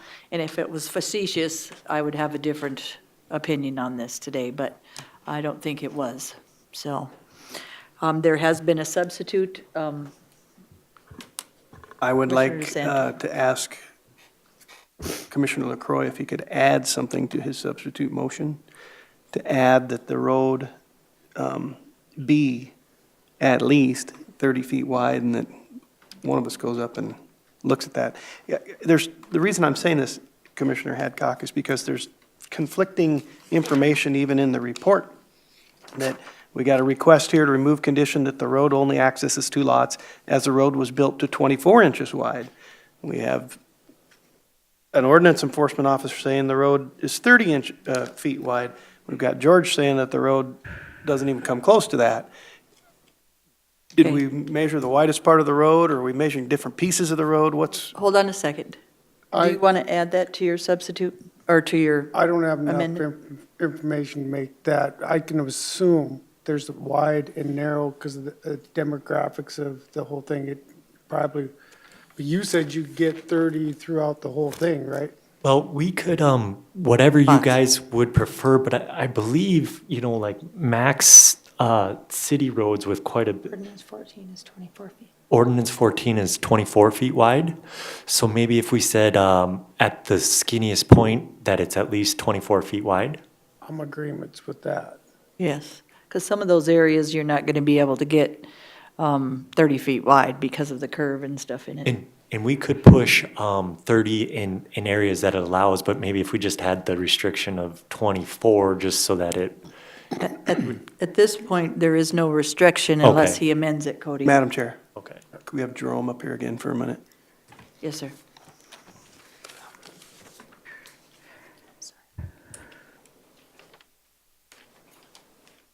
Jerome Harvey, Pennington County Fire Administrator. Jerome, do you feel that 24 feet wide is adequate for access to get in and out if there's a forest fire up there? Yeah, when he's talking about the skinniest portion of the road, that certainly would be sufficient for that, for your purposes here. Thank you. The skinniest, to make that clear, Yes, skinniest sir. portion of the road. Gotcha. Any other questions, Commissioner Motion DeSanto? maker's okay with the 24, if the seconder is. I have a substitute. Yeah, well, yes, I am. I have something to add after Go ahead. discussion time. Okay. Well, we've got to be careful and how that's worded, because if you say skinniest part's 24, pretty soon the whole thing is going to be, you just well figured the whole thing is going to be 24. I mean, that's, yeah. Bottom line is it seems common sense that if it's wider, it's 30 and it's 24. I don't think there needs to be a restriction on it. We don't do that to other people. The bottom line is, unless we're taking a 14-foot or 24-foot road to 14, he's taking 30 to 24, if I'm correct. I will just add one thing that I've said before. There are just some places out in the Black Hills that shouldn't be built on. And, we're going to start running into more and more of those that, In that vein, I make a substitute motion that we continue this until all 5 county commissioners have taken a look at what's out there. Here's a second. I second that. I'd like to take a look. Okay, there's been a substitute. And part of that look, when you get up there where that foundation, the rebar is sticking up, try to visualize where the other 2 or 3 or 4 or 5 or 6 lots are going to be. Just walk up there and on that flat ground and and visualize where the other lots are going to be. On that motion, I think it was asked before, and we have delayed the building of these lots in these people's properties. And I think at this point, from what I've been listening to, they're trying to tell us they'd like to move forward as soon as possible. So I won't be in favor of that Madam Chair. motion. Sir? I'm not in favor of it either because we do more than discuss this same thing about an hour ago about delaying construction and so forth. So I mean, Yep. I think I'm for the second motion that was on the floor. Okay. And let me add to my motion, when you do go out there and we head down Wilderness Canyon Road, start down Commissioner there. Farabee, if you are, amend your motion and then speak. I'm not amending it. All I'm saying is that when my motion passes, you go take a look at the road and the construction that started. Also take a look at the existing road and imagine that you're driving up from those 70 or 80 residences. You're driving out and people coming up that that new area, without any signs, any whatever. So take a look at all that if you would. Okay. There's been a motion on the floor, and then there's been a substitute to go, 5 commissioners to go out there and look at it. All in favor, say aye. Aye. All opposed? Aye. No. Back to the original motion to approve. All in favor, say aye. Aye. All opposed? Aye. Motion carries with 3 ayes, 2 noes. Thank you. Thank you, that was a really good discussion. Thank you, Mr. Harvey and Miss Brittany and the staff for helping us move through that. Now, before we leave that, what are we going to do about the 40 unit rule, 40 We're residence rule? We're moving forward, George. Are we going to Item totally, J. we're going to totally ignore that? I would have one question. Would it be okay to waive the new permit fee? Okay. Thank you. Keep going, Cody. Okay, item J. I have one question for you. So with the road naming, our neighbor signed off on it because it will change his address as well, Troy and Colette Nesbitt. One thing they wanted me to bring forward to the table for them is if it's possible for their address to remain Wilderness Canyon and just have the addresses for our lots to be the Reflection Ridge. And they approved our road, they said they're fine with it, but that was something they just wanted me to ask. You can talk to our planning director on that, I think, at this point. Yeah, that actually comes through 911 and our addressing coordinator. We Okay. really don't have little that we can on that. adjust with on those. Okay, thank Okay, you. thank you, ma'am. Item J. Item J is Plan Unit Development Review 1603, to review a plan unit development to allow for a special resort development which includes such uses as vacation home rentals, weddings, receptions, picnics, family reunions, parties, single-family residences, bed and breakfast, storage, gift shops, spas, cabanas, bistros, detached accessory structures with living quarters, duplexes, et cetera. The applicant and agents who are in the audience today, Dan and Nancy Evangelisto, Century Home Crafters LLC, Century Land Holdings, and Summer Creek Inn LLC. This was before you originally in 2016. It was approved by the Board of Commissioners to create the plan unit development with 45 conditions. It was brought up for the first review on April 24th, 2017 before the Planning Commission. Planning Commission voted and recommended approval of the continuation of plan unit development 1603 with 43 conditions. And then on May 2nd of this year, the Board of Commissioners approved the extension of plan unit development 1603 with 43 conditions. What's important about that last one is that in those last 43 conditions, there was a condition about looking at a temporary tent. There was a lot of discussion about the tent and whether it should be permitted permanently. Staff at that time and now is opposed to permanently permitting the tent. And the Board of Commissioners allowed for a 12-month period after they applied for a building permit to kind of review what the tent was like being up, or February 2018, whichever came first. They applied for the building permit in August of this year. It's been up since then, hasn't been up that long. The Planning Commission took that into consideration and had made a recommendation to keep that condition in there, but to come back again in March of 2018 and an additional review to look at the tent again and possibly look at permanently permitting the tent as a recommendation. There's been a lot of discussion about the tent as far as whether it is safe and whether it is secure and will it meet the snow load. The applicants did provide an email from the company. It's not on letterhead, and it's I'll just read it to you verbatim. It was sent to Summer Creek Inn, and it says, "Hi Dan, when properly secured, which it sounds as though you have done, the structure should be fine for year-round use as long as snow is kept from building up. I understand that you will be using heat to prevent or limit the snow load. This has been successfully done by others. We would always suggest daily monitoring and good common sense during adverse weather. Attached is the general non-specific engineering for the structure which you have properly secured. This would give you guidelines for safe use. It's a 38-page document that goes into kind of the engineering of it. The applicant also provided a kind of a description of the heating element that they wanted to use in the tent, which is one of the items that is recommended by the company. Again, this isn't on letterhead. It's not something that we in our office would consider an official statement because it's just an email. Staff is against, again, permitting the tent as permanent. And Planning Commission is making a recommendation that it come back up in March for review. In addition to that, there were some other conditions that were specifically looked at. One that we are correcting, if Commissioner Buskerud remembers, we had talked about a noise ordinance. At that time, we had thought that there wasn't noise ordinance, that's what we called it. It sort of is under the nuisance, but we had called it a noise ordinance. Since that time, what we're looking to do is actually change that condition to state basically that South Dakota Codified Law 22-1835 be enacted for the noise concerns by the neighbors. This is a disorderly conduct misdemeanor. This was actually from a discussion I had with a couple of the deputies of when they do go out there to enforce the complaint calls that they get, what are they going to look at? So this would put it in their hands because they are on 24 hours a day, staff is not. The other condition that we're looking at changing was the parking along the roadway. The issue with that is there's been a complaint that had come in about parking along the roadway, and originally with the conditional use permit that was originally applied for this lot or for this development was that the cars could not back out onto Summer Creek Drive.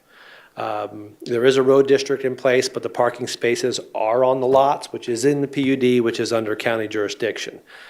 Staff has talked with the applicants, and staff had attempted to make a gesture of saying that those lots that are where they park some of the vehicles that are in question and get the complaints about, that instead of backing out onto Summer Creek Drive, that the cars actually back into the spaces so that they can then pull out face first onto Summer Creek Drive. Therefore, we stay consistent with what Planning Commission and the board and staff had wanted from years ago, but also gives a little bit more leeway to the applicants.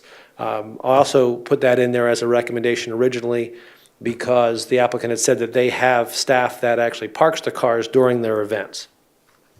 So since that time, the Planning Commission has actually, the other item that we put in was to try to establish a quiet hours because the South Dakota Codified Law for that misdemeanor, again, is going to be up to some discretion of the responding deputy.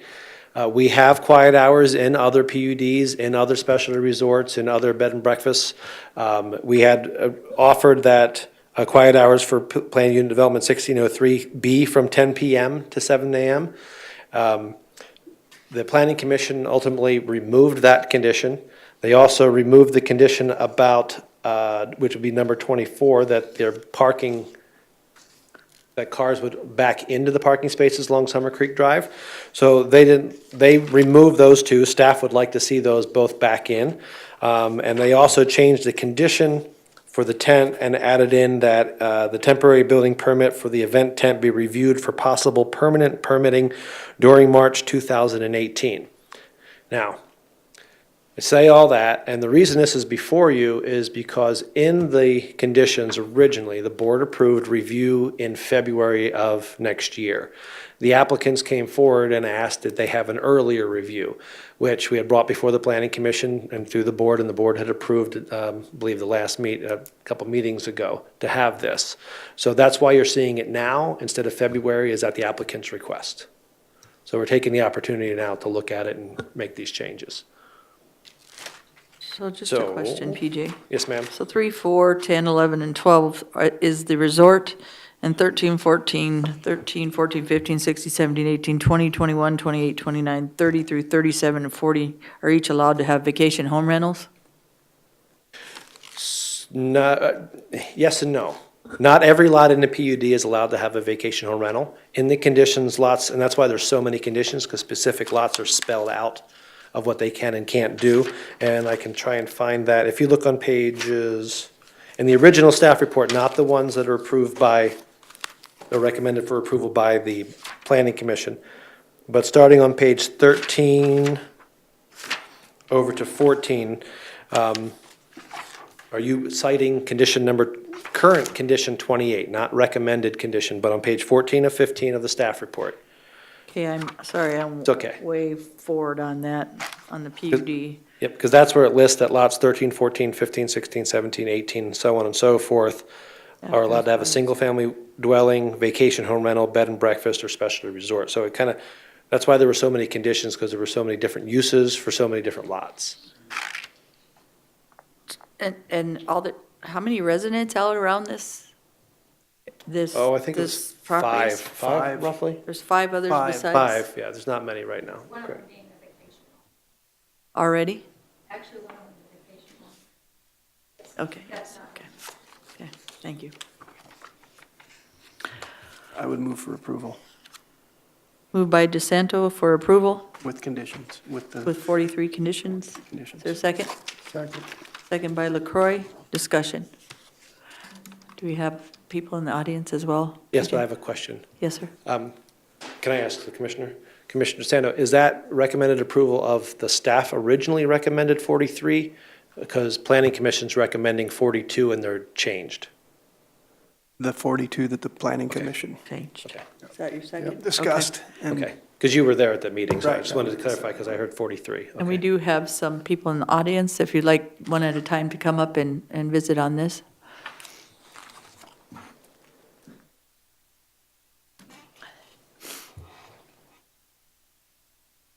Mike Hickey. I represent a number of the Mr. Hickey. in that area. you, Excuse sir. me, Mike Hickey. I represent the homeowners in that area.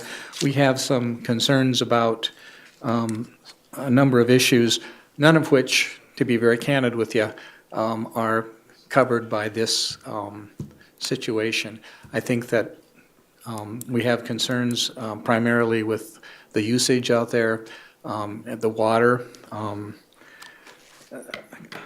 about the source of the water, the use of the water, where it's coming from, and the manner in which the evangelistos operate and manage a water system that they claim to think that they own. Those issues are going to be addressed in a different setting, but I wanted to give you that background because I don't want this to get so far down the road that it can't be reversed should certain things happen. And so go ahead and approve it if you want to do it, but just recognize that there are a number of concerns by every resident out there other than the evangelistos, and those matters are going to be addressed, and I just wanted you to be aware of that. I think there are some residents here that would like to visit with you a little bit, or at least tell you some of the concerns that they have. Again, they probably don't relate to the narrow issue before this board or this commission today, but I just think you might want to know about it. With that, I'll sit down and shut up. Thank you. Thank you, Mr. Hickey. And just to follow up, those are the additional sheets that you were handed, that were at your seats this morning. Those are the Okay. email. Yep. Thank you. Folks, one at a time if you'd like to come up.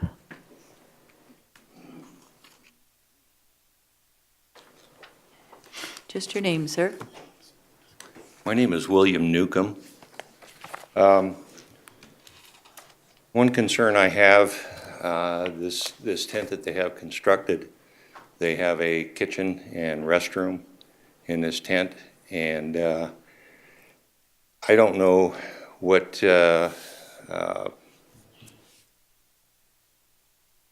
don't know how they deal with the wastewater in this tent from the kitchen area or the restrooms.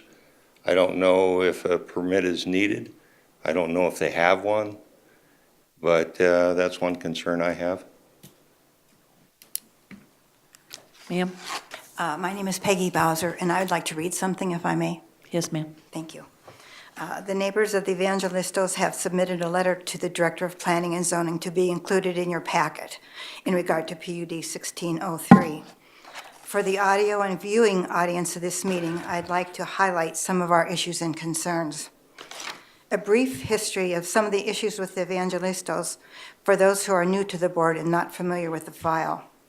Number one, the Evangelistos illegally filed lengthy covenants and restrictions on our properties. Number two, the Evangelistos illegally constructed a fence on the property of their neighbors to the east. Number three, the Evangelistos filed a complaint against the Clausens that the deck that Dan Evangelisto himself built without a permit was over the variance. The Evangelistos turned the water off to Barbara Madison's property, causing the pipes to freeze. 5, the Evangelistos drilled a well in Lot P without the knowledge or permission of the landowners, assumed control and management of the well, and continually raised rates. Number 6, during the excavation phase of the parking and landscaping for the bed and breakfast, Dan Evangelisto deposited spoils on the Briggs property, Forest Service property, and Highway Department right-of-way. Number 7, the Evangelistos illegally ran a campground and were shut down on 2 separate occasions. The first 4 issues having to be resolved at our landowner's expense. We agree with the planning and zoning that the review on the event tent should be postponed until August 18, 2018, 1 year since it was erected. With the permanent restrooms and kitchen constructed within the tent, we are concerned about the water source as well as the water waste system for that facility. And regarding the quiet hours, we request that the nuisance ordinance be removed and the following language be inserted. Event music and exterior white roof lighting be shut off by 10 p.m. Sunday through Thursday and shut off by 11 p.m. Friday and Saturday.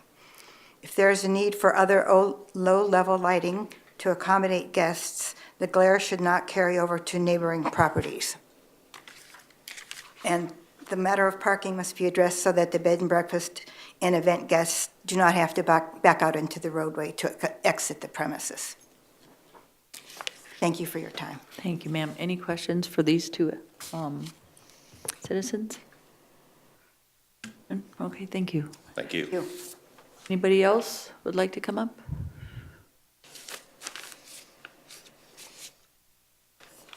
Here's your chance, and then I'll call the Evangelistos up after that.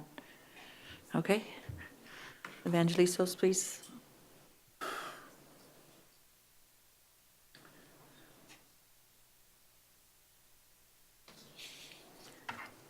Good morning, Commissioners. Nancy and Dan Evangelisto. Do you want us to talk first, or did you want? No, you go ahead. There was some, I don't know if you saw the list of some of their concerns. No. Other than what we just heard. Okay. Do you want to start, or you want me? Yeah, I'll go ahead and start. As far as what their representation had stated about the wells, I think we addressed this on the planning commission meetings. There's 2 different well sources. They kept stating on the planning commission meeting that the bed and breakfast in the event center is using the water source from Lot P, which is the community water source. We're not. We've never been hooked up to it. The bed and breakfast has its separate well source. It's already been recorded with the state as being able to use commercial use purposes. So a lot of what they're claiming is untrue. The secondary well is a community well, and there is a designed water system recorded with the state that will be implemented as funds become available and as development goes on. And there's requirements that are put in place that a certain number of residents, once those lots are built on, I think it's 10. Once there's 10, then you have to put the whole system in or further the system. So the water issues, as far as permitting on the bathrooms and the kitchen, those are separate permits. There's 3 permits, well, 2. There's a permit for the bathrooms and the kitchen that have already been issued, and we've started construction on those. And then there's a permanent temporary permit for the tent, which obviously it's being conceived by the county as a permanent permit because the assessors were out yesterday. Right. So I'm assuming that's a permanent permit until the criteria has been met. So sewer and septic and water and all of that is handled by a separate septic system. That's all been permitted, approved, and moving forward. Not only by the county, it's also been approved by the state, so. Okay. In regards to Mr. Newcomb's concern, from his property, I believe he can't even see the tent. We addressed the issues Nancy did about the permits already been pulled for the bathrooms in the kitchen and the septic system. That's already been done. The lighting and the noise concerns, keep in mind that the ordinance that we're talking about is for the entire PUD, not just Dan and Nancy's properties, with the exception of the 5 homeowners who are complaining because they aren't part of the PUD, even though they're part of Custer Trails subdivision. So now we've got 5 homeowners that don't have to abide by anything that we have to abide by, or anybody we sell any of these lots to would have to abide by if you put additional restrictions. And we felt that it was only fair that we applied to the same conditions that every other homeowner or private residents in the area, the county, have to. So that's why we came to the agreement, I thought, at the last commissioners meeting, that we go by the I don't have the code. Yeah, I think The that's what certified you guys yeah. are in agreement with that, I believe. So I think that's all I have. Everything else that Ms. Bowser was stating was issues that we've dealt with in the past, and it sounds like they want to deal with in the future on a civil matter. So I guess we'll deal with that when that comes about, but. Okay. Board, discussion? Nope.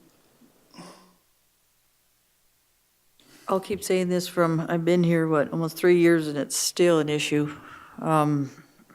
Those are the most conditions I've ever seen on the land. I don't know if that's a positive or a negative.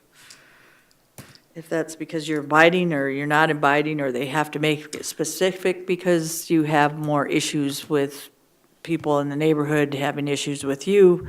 Well, I think if you look at some of the letters that we have put into place or given to you from the sheriff's department, they've been out on numerous occasions and have not found any violations, that we are complying, we are doing the very best we can. Many complaints, to the point where we're a little concerned that if we actually have a real emergency, we're not going to get response because of the number of false complaints that have been put out in this community. What dumbfounds me is why would 5 people or 5 homeowners decide that you're such a problem unless you have followed the rules and complied with the rules in the past, and that you still have 42 conditions because you want to meet their needs as well as your own, or because that you've had violations and now you have to, the planning is putting this on and they're doing this because of the neighbors as well? Many of these conditions, and we actually took out a lot of the conditions because we had a lot more. Many of the conditions, we implemented these conditions as part of what we want to see in this community. So it's not that just staff, and I think PJ can talk about that as well, that when we did the plan unit development, we met and put in a lot of the conditions that we have in our covenants as part of this.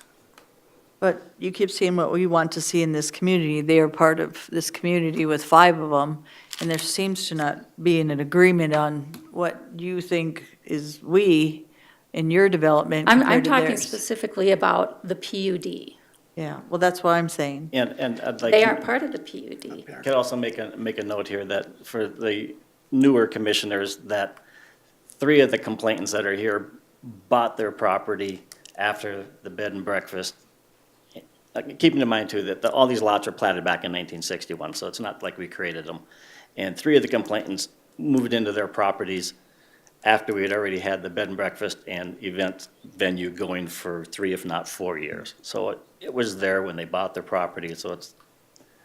And we have had many meetings with the homeowners, with a neutral third-party attorney, trying to resolve issues paid for by us. We've implemented them. We have bent over backwards to try and work with these neighbors. But these are neighbors who solve situations by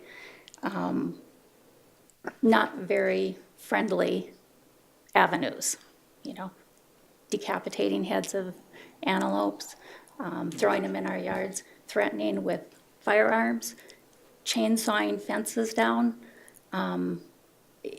This has just been a really not friendly environment. And it's all because of they didn't want covenants in the area. And we had the majority vote on it. I think, So I some think of these that's what spurred the start of all this, and we removed them from the covenances. And we did. We legally released them from the covenant, so they don't have to abide by anything any other homeowner in there has to abide by. Thank you. Any other questions? Oh, I think we're good. Thank you. Did you want to speak again, ma'am? Thank you.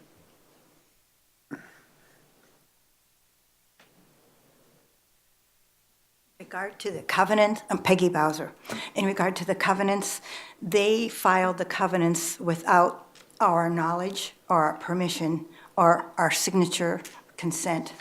And we only found it out after the fact.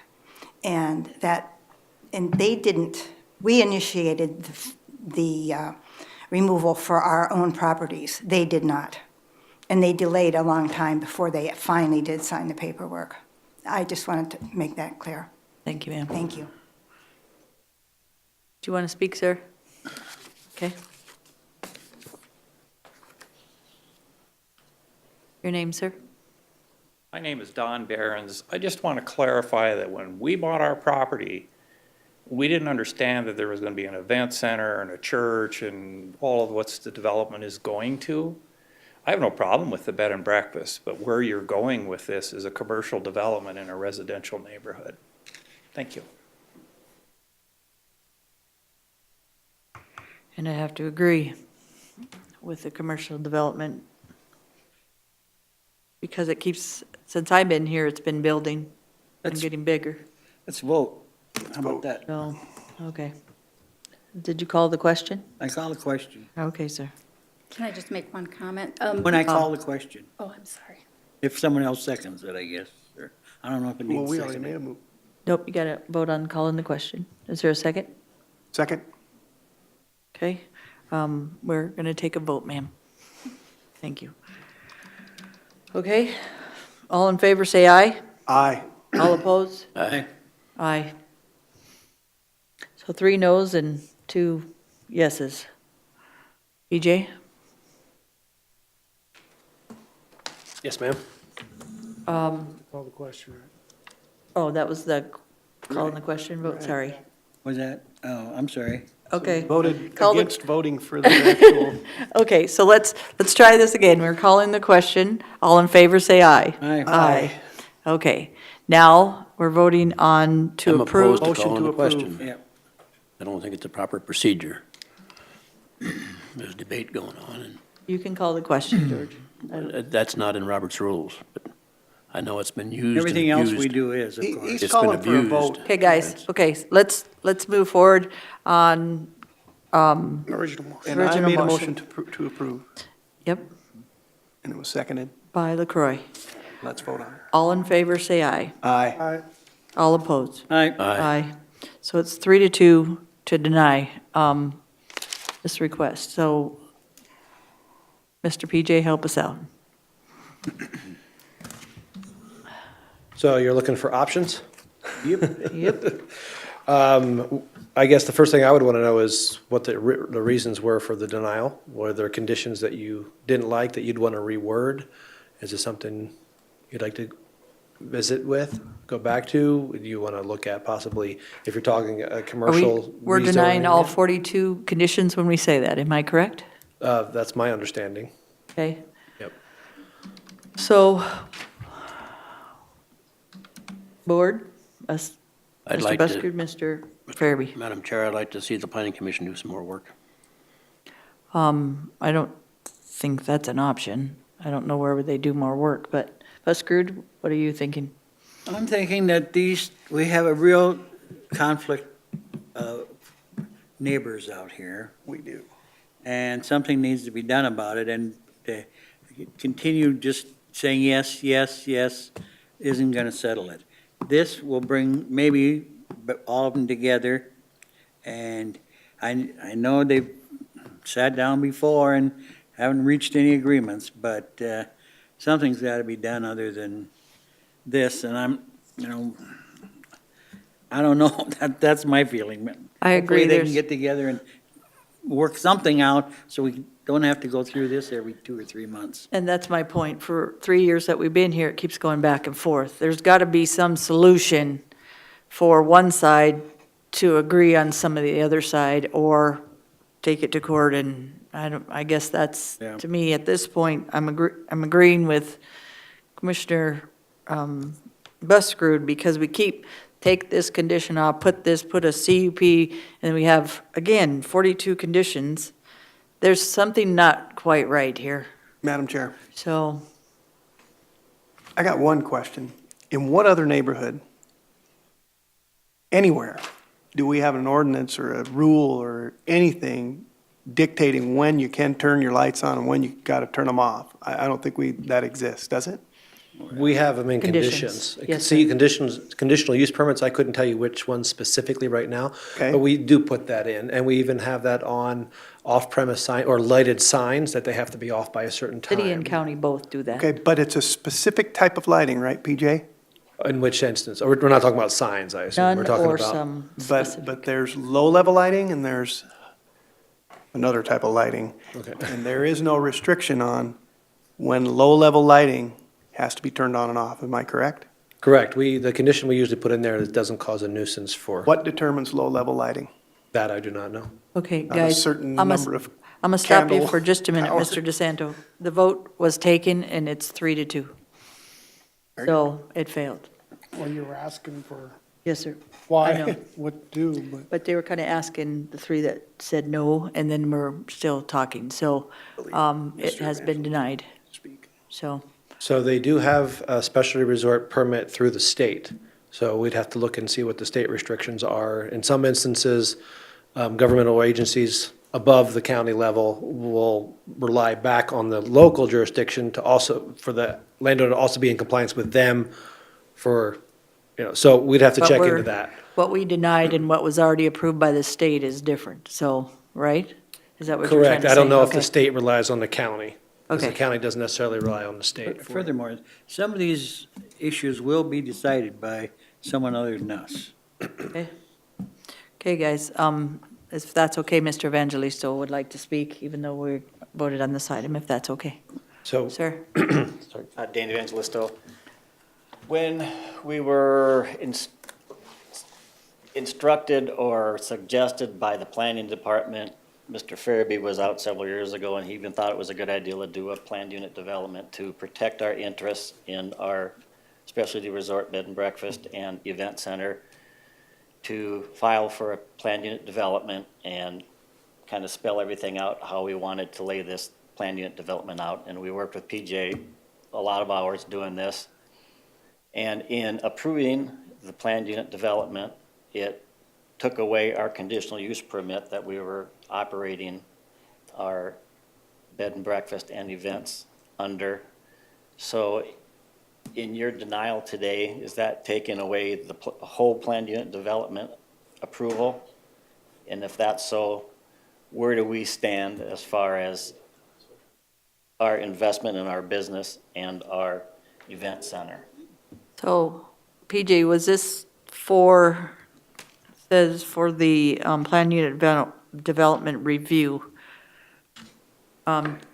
So we denied the planned unit development review? Are we saying the conditional use permit, am I correct? Because you can't we already said they have a PUD. right, Dan's correct. The PUD replaced the conditional use permit. Instead of having a dozen or more conditional use permits on these 33 some odd lots, the best thing to do, and the plan was to put it in a plan unit development, have them request it. We spent years on it. It was approved. My understanding is you guys did not approve the extension of the plan unit development, which then for us raised questions is, so we haven't experienced this before. So is the business shut down? Is that what your intent is? Is the Madam B and B Chair. shut down? Hold on a My second. intent would be that they perhaps go back and take a look at the 43 stipulations again. 42. Maybe change them. And how I would change it, if it was me, is to make some of these people happy. Or I don't know if happier. that'll ever happen, to be honest with you. I mean, I'm willing to work with them. That's all, I guess. That's all we're asking. All we can ask. What's the board's recommendations, though? What are you guys looking for? I mean, He just said it, to The try to conditions that- work with some of them, and if that goes nowhere, it needs to go somewhere else in order for this. I mean, you all have to live next to each other, and then this is just gonna keep coming up, and it has since I've been here. There's gotta be some resolve with this. Otherwise, your business is trying to thrive in one sense, and they're trying to live there, so there's gotta be somewhat of a give somewhere, and I don't think it's the board that needs to keep deciding she's better and he's better, and that's a great condition, and that's not. There needs to be some resolve. So how that gets done, if that's through court, if that's through you guys sitting down another time, I'm with Mr. Buskerud. so Summer Creek Inn LLC, where do we stand as far as operation? I don't know legally. It's operated through us, through a planned unit development. They have approval through the state to have the specialty resort. That's legal questions I do not know the answers Which to. supersedes what? That's what we don't know. We don't know if the state relies on the county. There are other governmental agencies that also need local jurisdiction approval. I don't know in this case if they do. The bottom line, Mr. Evangelista, we would hope you can get some resolve through the neighbors and you, so these, at least some of these conditions, they can take off and not have so many just to run a resort, and that they could at least see their way to comply with you on some of them to move them forward, where we can say, okay, at least, the Evangelistos, move this in a way that is trying to make this development, good for both sides. Madam Chair? Sir, It seems like Mr. DeSanto. removing or adding or doing whatever you want to do to the conditions is a moot point, because from what I've heard, none of these conditions apply to anyone else in the neighborhood. They only apply to the Evangelistos Because it's a PUD, because of the PUD. and they which put it on themselves, and they can change them. my question is how is that going to make it better or worse? That's what we're asking For the the neighbors neighbors. to work with them with. Sorry, I'll go talk. Sorry, DeSanto. I'm trying to answer your question myself. If I can just touch, my understanding, and if I'm wrong, they can correct me, is some of the complaints of the neighbors are the two conditions that were removed by the planning commission: quiet hours and parking. As far as the water and the wells go, that's out of our office. So I don't know what most of the conditions that are in here is because there are so many lots, and there's so many different uses, and setbacks are different, they're oddly shaped lots. The conditions, I'd say a good 75% of these conditions are just about the uses and setbacks and restrictions on the lots, not to cover what quiet hours and nuisance ordinance or anything like that. So Okay, so here's the bottom line, PJ. George, Buskerud, you guys want to change your vote? No. George? Okay, so we're moving forward, and then, that's fine. okay. So we are still left with the question is now, can we continue operating the bed and breakfast? Or, PJ? Not under the plan unit development. As far as anything other than that, I do not know. What has previously been approved? I'm sorry? Wasn't there other things approved before this? Those were absorbed into this PUD and no longer exist.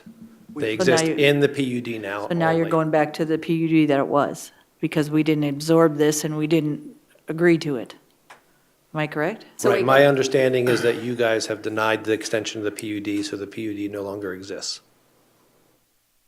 so you're eliminating That's- the entire PUD rather that's my than just the understanding of the vote. conditions? Madam Chair, it's not quite that simple. December last year, condition number 43, this PUD be reviewed on February 26th. February 26th isn't here yet, so they can continue until that time by the conditions we laid out then. The motion wasn't to, I think we're denying the review at this point, I guess is that's where I'm coming from. 'Cause I won't vote for approval at this time, but maybe in February I might.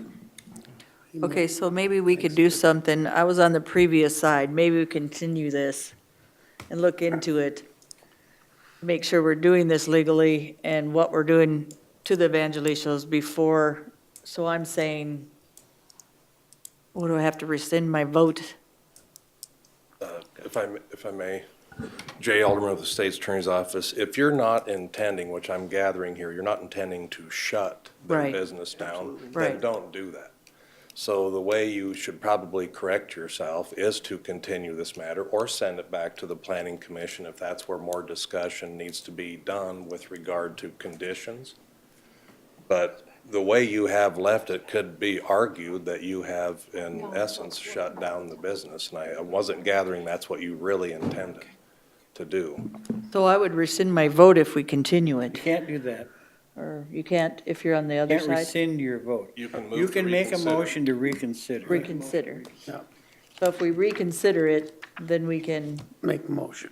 Then you can do a whole new motion. So I would make a you have motion to reconsider. Can't. you can, I have. Oh, I can't? Oh, I was on the other side, okay, never mind. I have to, because my intent is not to shut them down. My intent is to find solution with this, and Think you can it's not. second it. Okay, so You make your mo, to reconsider. And I'd second that. Okay, thank you, Mark. Okay, Now you vote on the motion to reconsider. okay, motion to reconsider. All in favor, say aye. Aye. All opposed, Madam Chair, I'd Okay. like to. motion carries. George makes a good point. This was brought forward earlier than originally it was supposed to. So I think George made a good point that in February it comes up, and maybe between now and then, that gives you guys time to work on whatever issues you have. So Can we continue it? Is there a motion I to don't continue? think we have to Madam continue. Chair. Yes, otherwise it's approval. You're reconsidering, so you're taking, I A revote. think you have to entertain a motion. Yes, that's what I'm of some saying. sort, because now it's back in front of you, so. May I, Madam Commissioner Chair? DeSanto, would you like to try? The reason that the Evangelistas brought this forward in advance of February was because when you run a bed and breakfast in a business of this type, you need to set up your events in advance, book your events in advance, and if they're left in limbo, not knowing whether or not they have a permit to even operate, or whether their review is going to pass, they cannot set up their events anywhere past February. Okay. And so, in essence, by I guess by not approving now, we've basically handcuffed them to not be able to put anything on their calendar until February. Am I correct? Not only that, the events that I do already have booked. Right. I now have to contact them and say, I'm sorry, guess what? I'm on hold. And so now what do I do with that? Only the And events that you have also- booked after February. Bottom line Anything you have is- between now and February, you Right, can move but forward. I'm already Okay, booking. guys, I reconsider my vote so we can continue this, so we can look at this a little closer. Okay, That's so do you want that to was continue it my for how long? Well, So, some help, PJ. so originally, and Commissioner Farabee is right, the condition was to review it in February 2018. It was brought before you and you approved to not do that and to hear it now. The recommendation from the Planning Commission is to hear it in March 2018 all over again. So just a month after. So I would say the February, if I'm correct, to rehear it, and then hopefully you have solutions so we don't have a shutdown in February or have this continue to happen. And more than willing to do that. Okay, It would I think that's help us find fair. a solution to know what the concerns are. What are we contesting? Is it, I mean, every day it's something different. Half of these, well, actually, almost all these noise and lighting things have never been brought to our attention until we get it just Okay, the so day we're- before, So bottom line, if this is approved, it will go back to where it's the February one, and then it will be reviewed then, and then we can move forward. Either now that you heard the concerns, maybe that will make it a lot easier for this board to move forward with you on this. So, I can you think make a motion to I think that? I'd go with the planning commission's recommendations of March. Isn't that what you said it was March? The planning commission was, Planning Commission made that, and they've listened to this, been through this already. I would prefer the February and keep it at the original. I would, okay, I'm going to make the motion to keep it at the original February that we do the Second. review again, okay? There you go. Discussion. my question would be under what conditions? The Ones that you had before. the ones that are currently in place? Yep. Okay, Yep. thank you. Any discussion? Bottom line is, this is obviously controversial, has been for the 3 years that you and I have been Yes, sir. on the board, and what's underlying all the contention, who knows for sure, but sooner or later it has to come to some kind of a head, so to speak, and what the answer is, I don't know, but I think Commissioner Busker kind of volunteered to be a pretty cheap mediator, and, I mean, I shouldn't use that word, reasonable mediator. Okay, George. Maybe he can mediate. George, enough. So we do have a motion on the floor, and I think that also gives you some time maybe to see if you can mediate some of this with your neighbors, so then you can add more or do whatever's next to continue, so. I'm dead serious. I think Commissioner Musker would make a hell of a good mediator. I don't think so. Okay, let's go ahead, PJ. I don't know if it's proper, but could we have the motion read back? I'm sorry, just so we're Original clear. motion on, So you're clear. I have to continue this item until February of 2018. You guys okay with that? Yeah, we'll make it work. Which okay, February? with the, We don't have the February dates yet. with the old conditions, not the new conditions. Okay. The condition that were previously put on there, yes. Okay. Okay? All in favor, say aye. Aye. All opposed? Motion carries. Thank you. Yes, sir.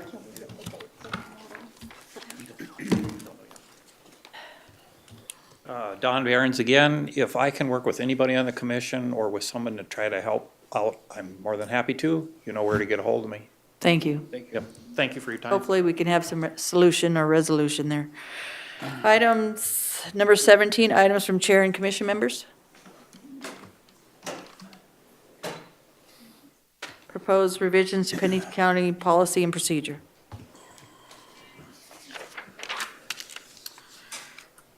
Commissioners, if at this point, this new format is something the board wishes to move forward to, I respectfully request we need to do a little bit more work.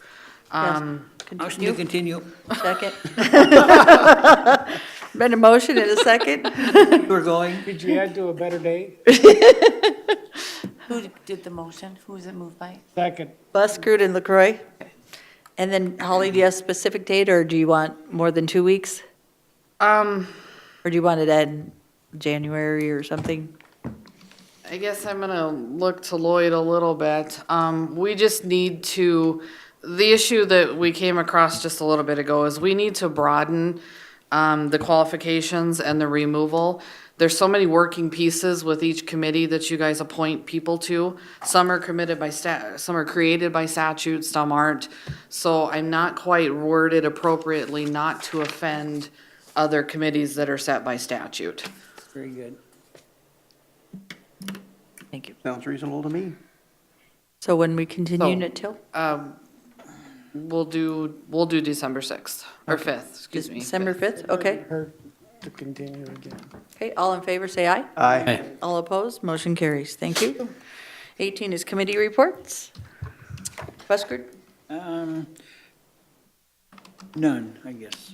DeSanto? I've got a meeting in Pier with the Association Board of Directors, but that's not until the first week of December, so Nice. if you can think of anything you'd like brought up, let me know. Thank you. Commissioner DeSanto.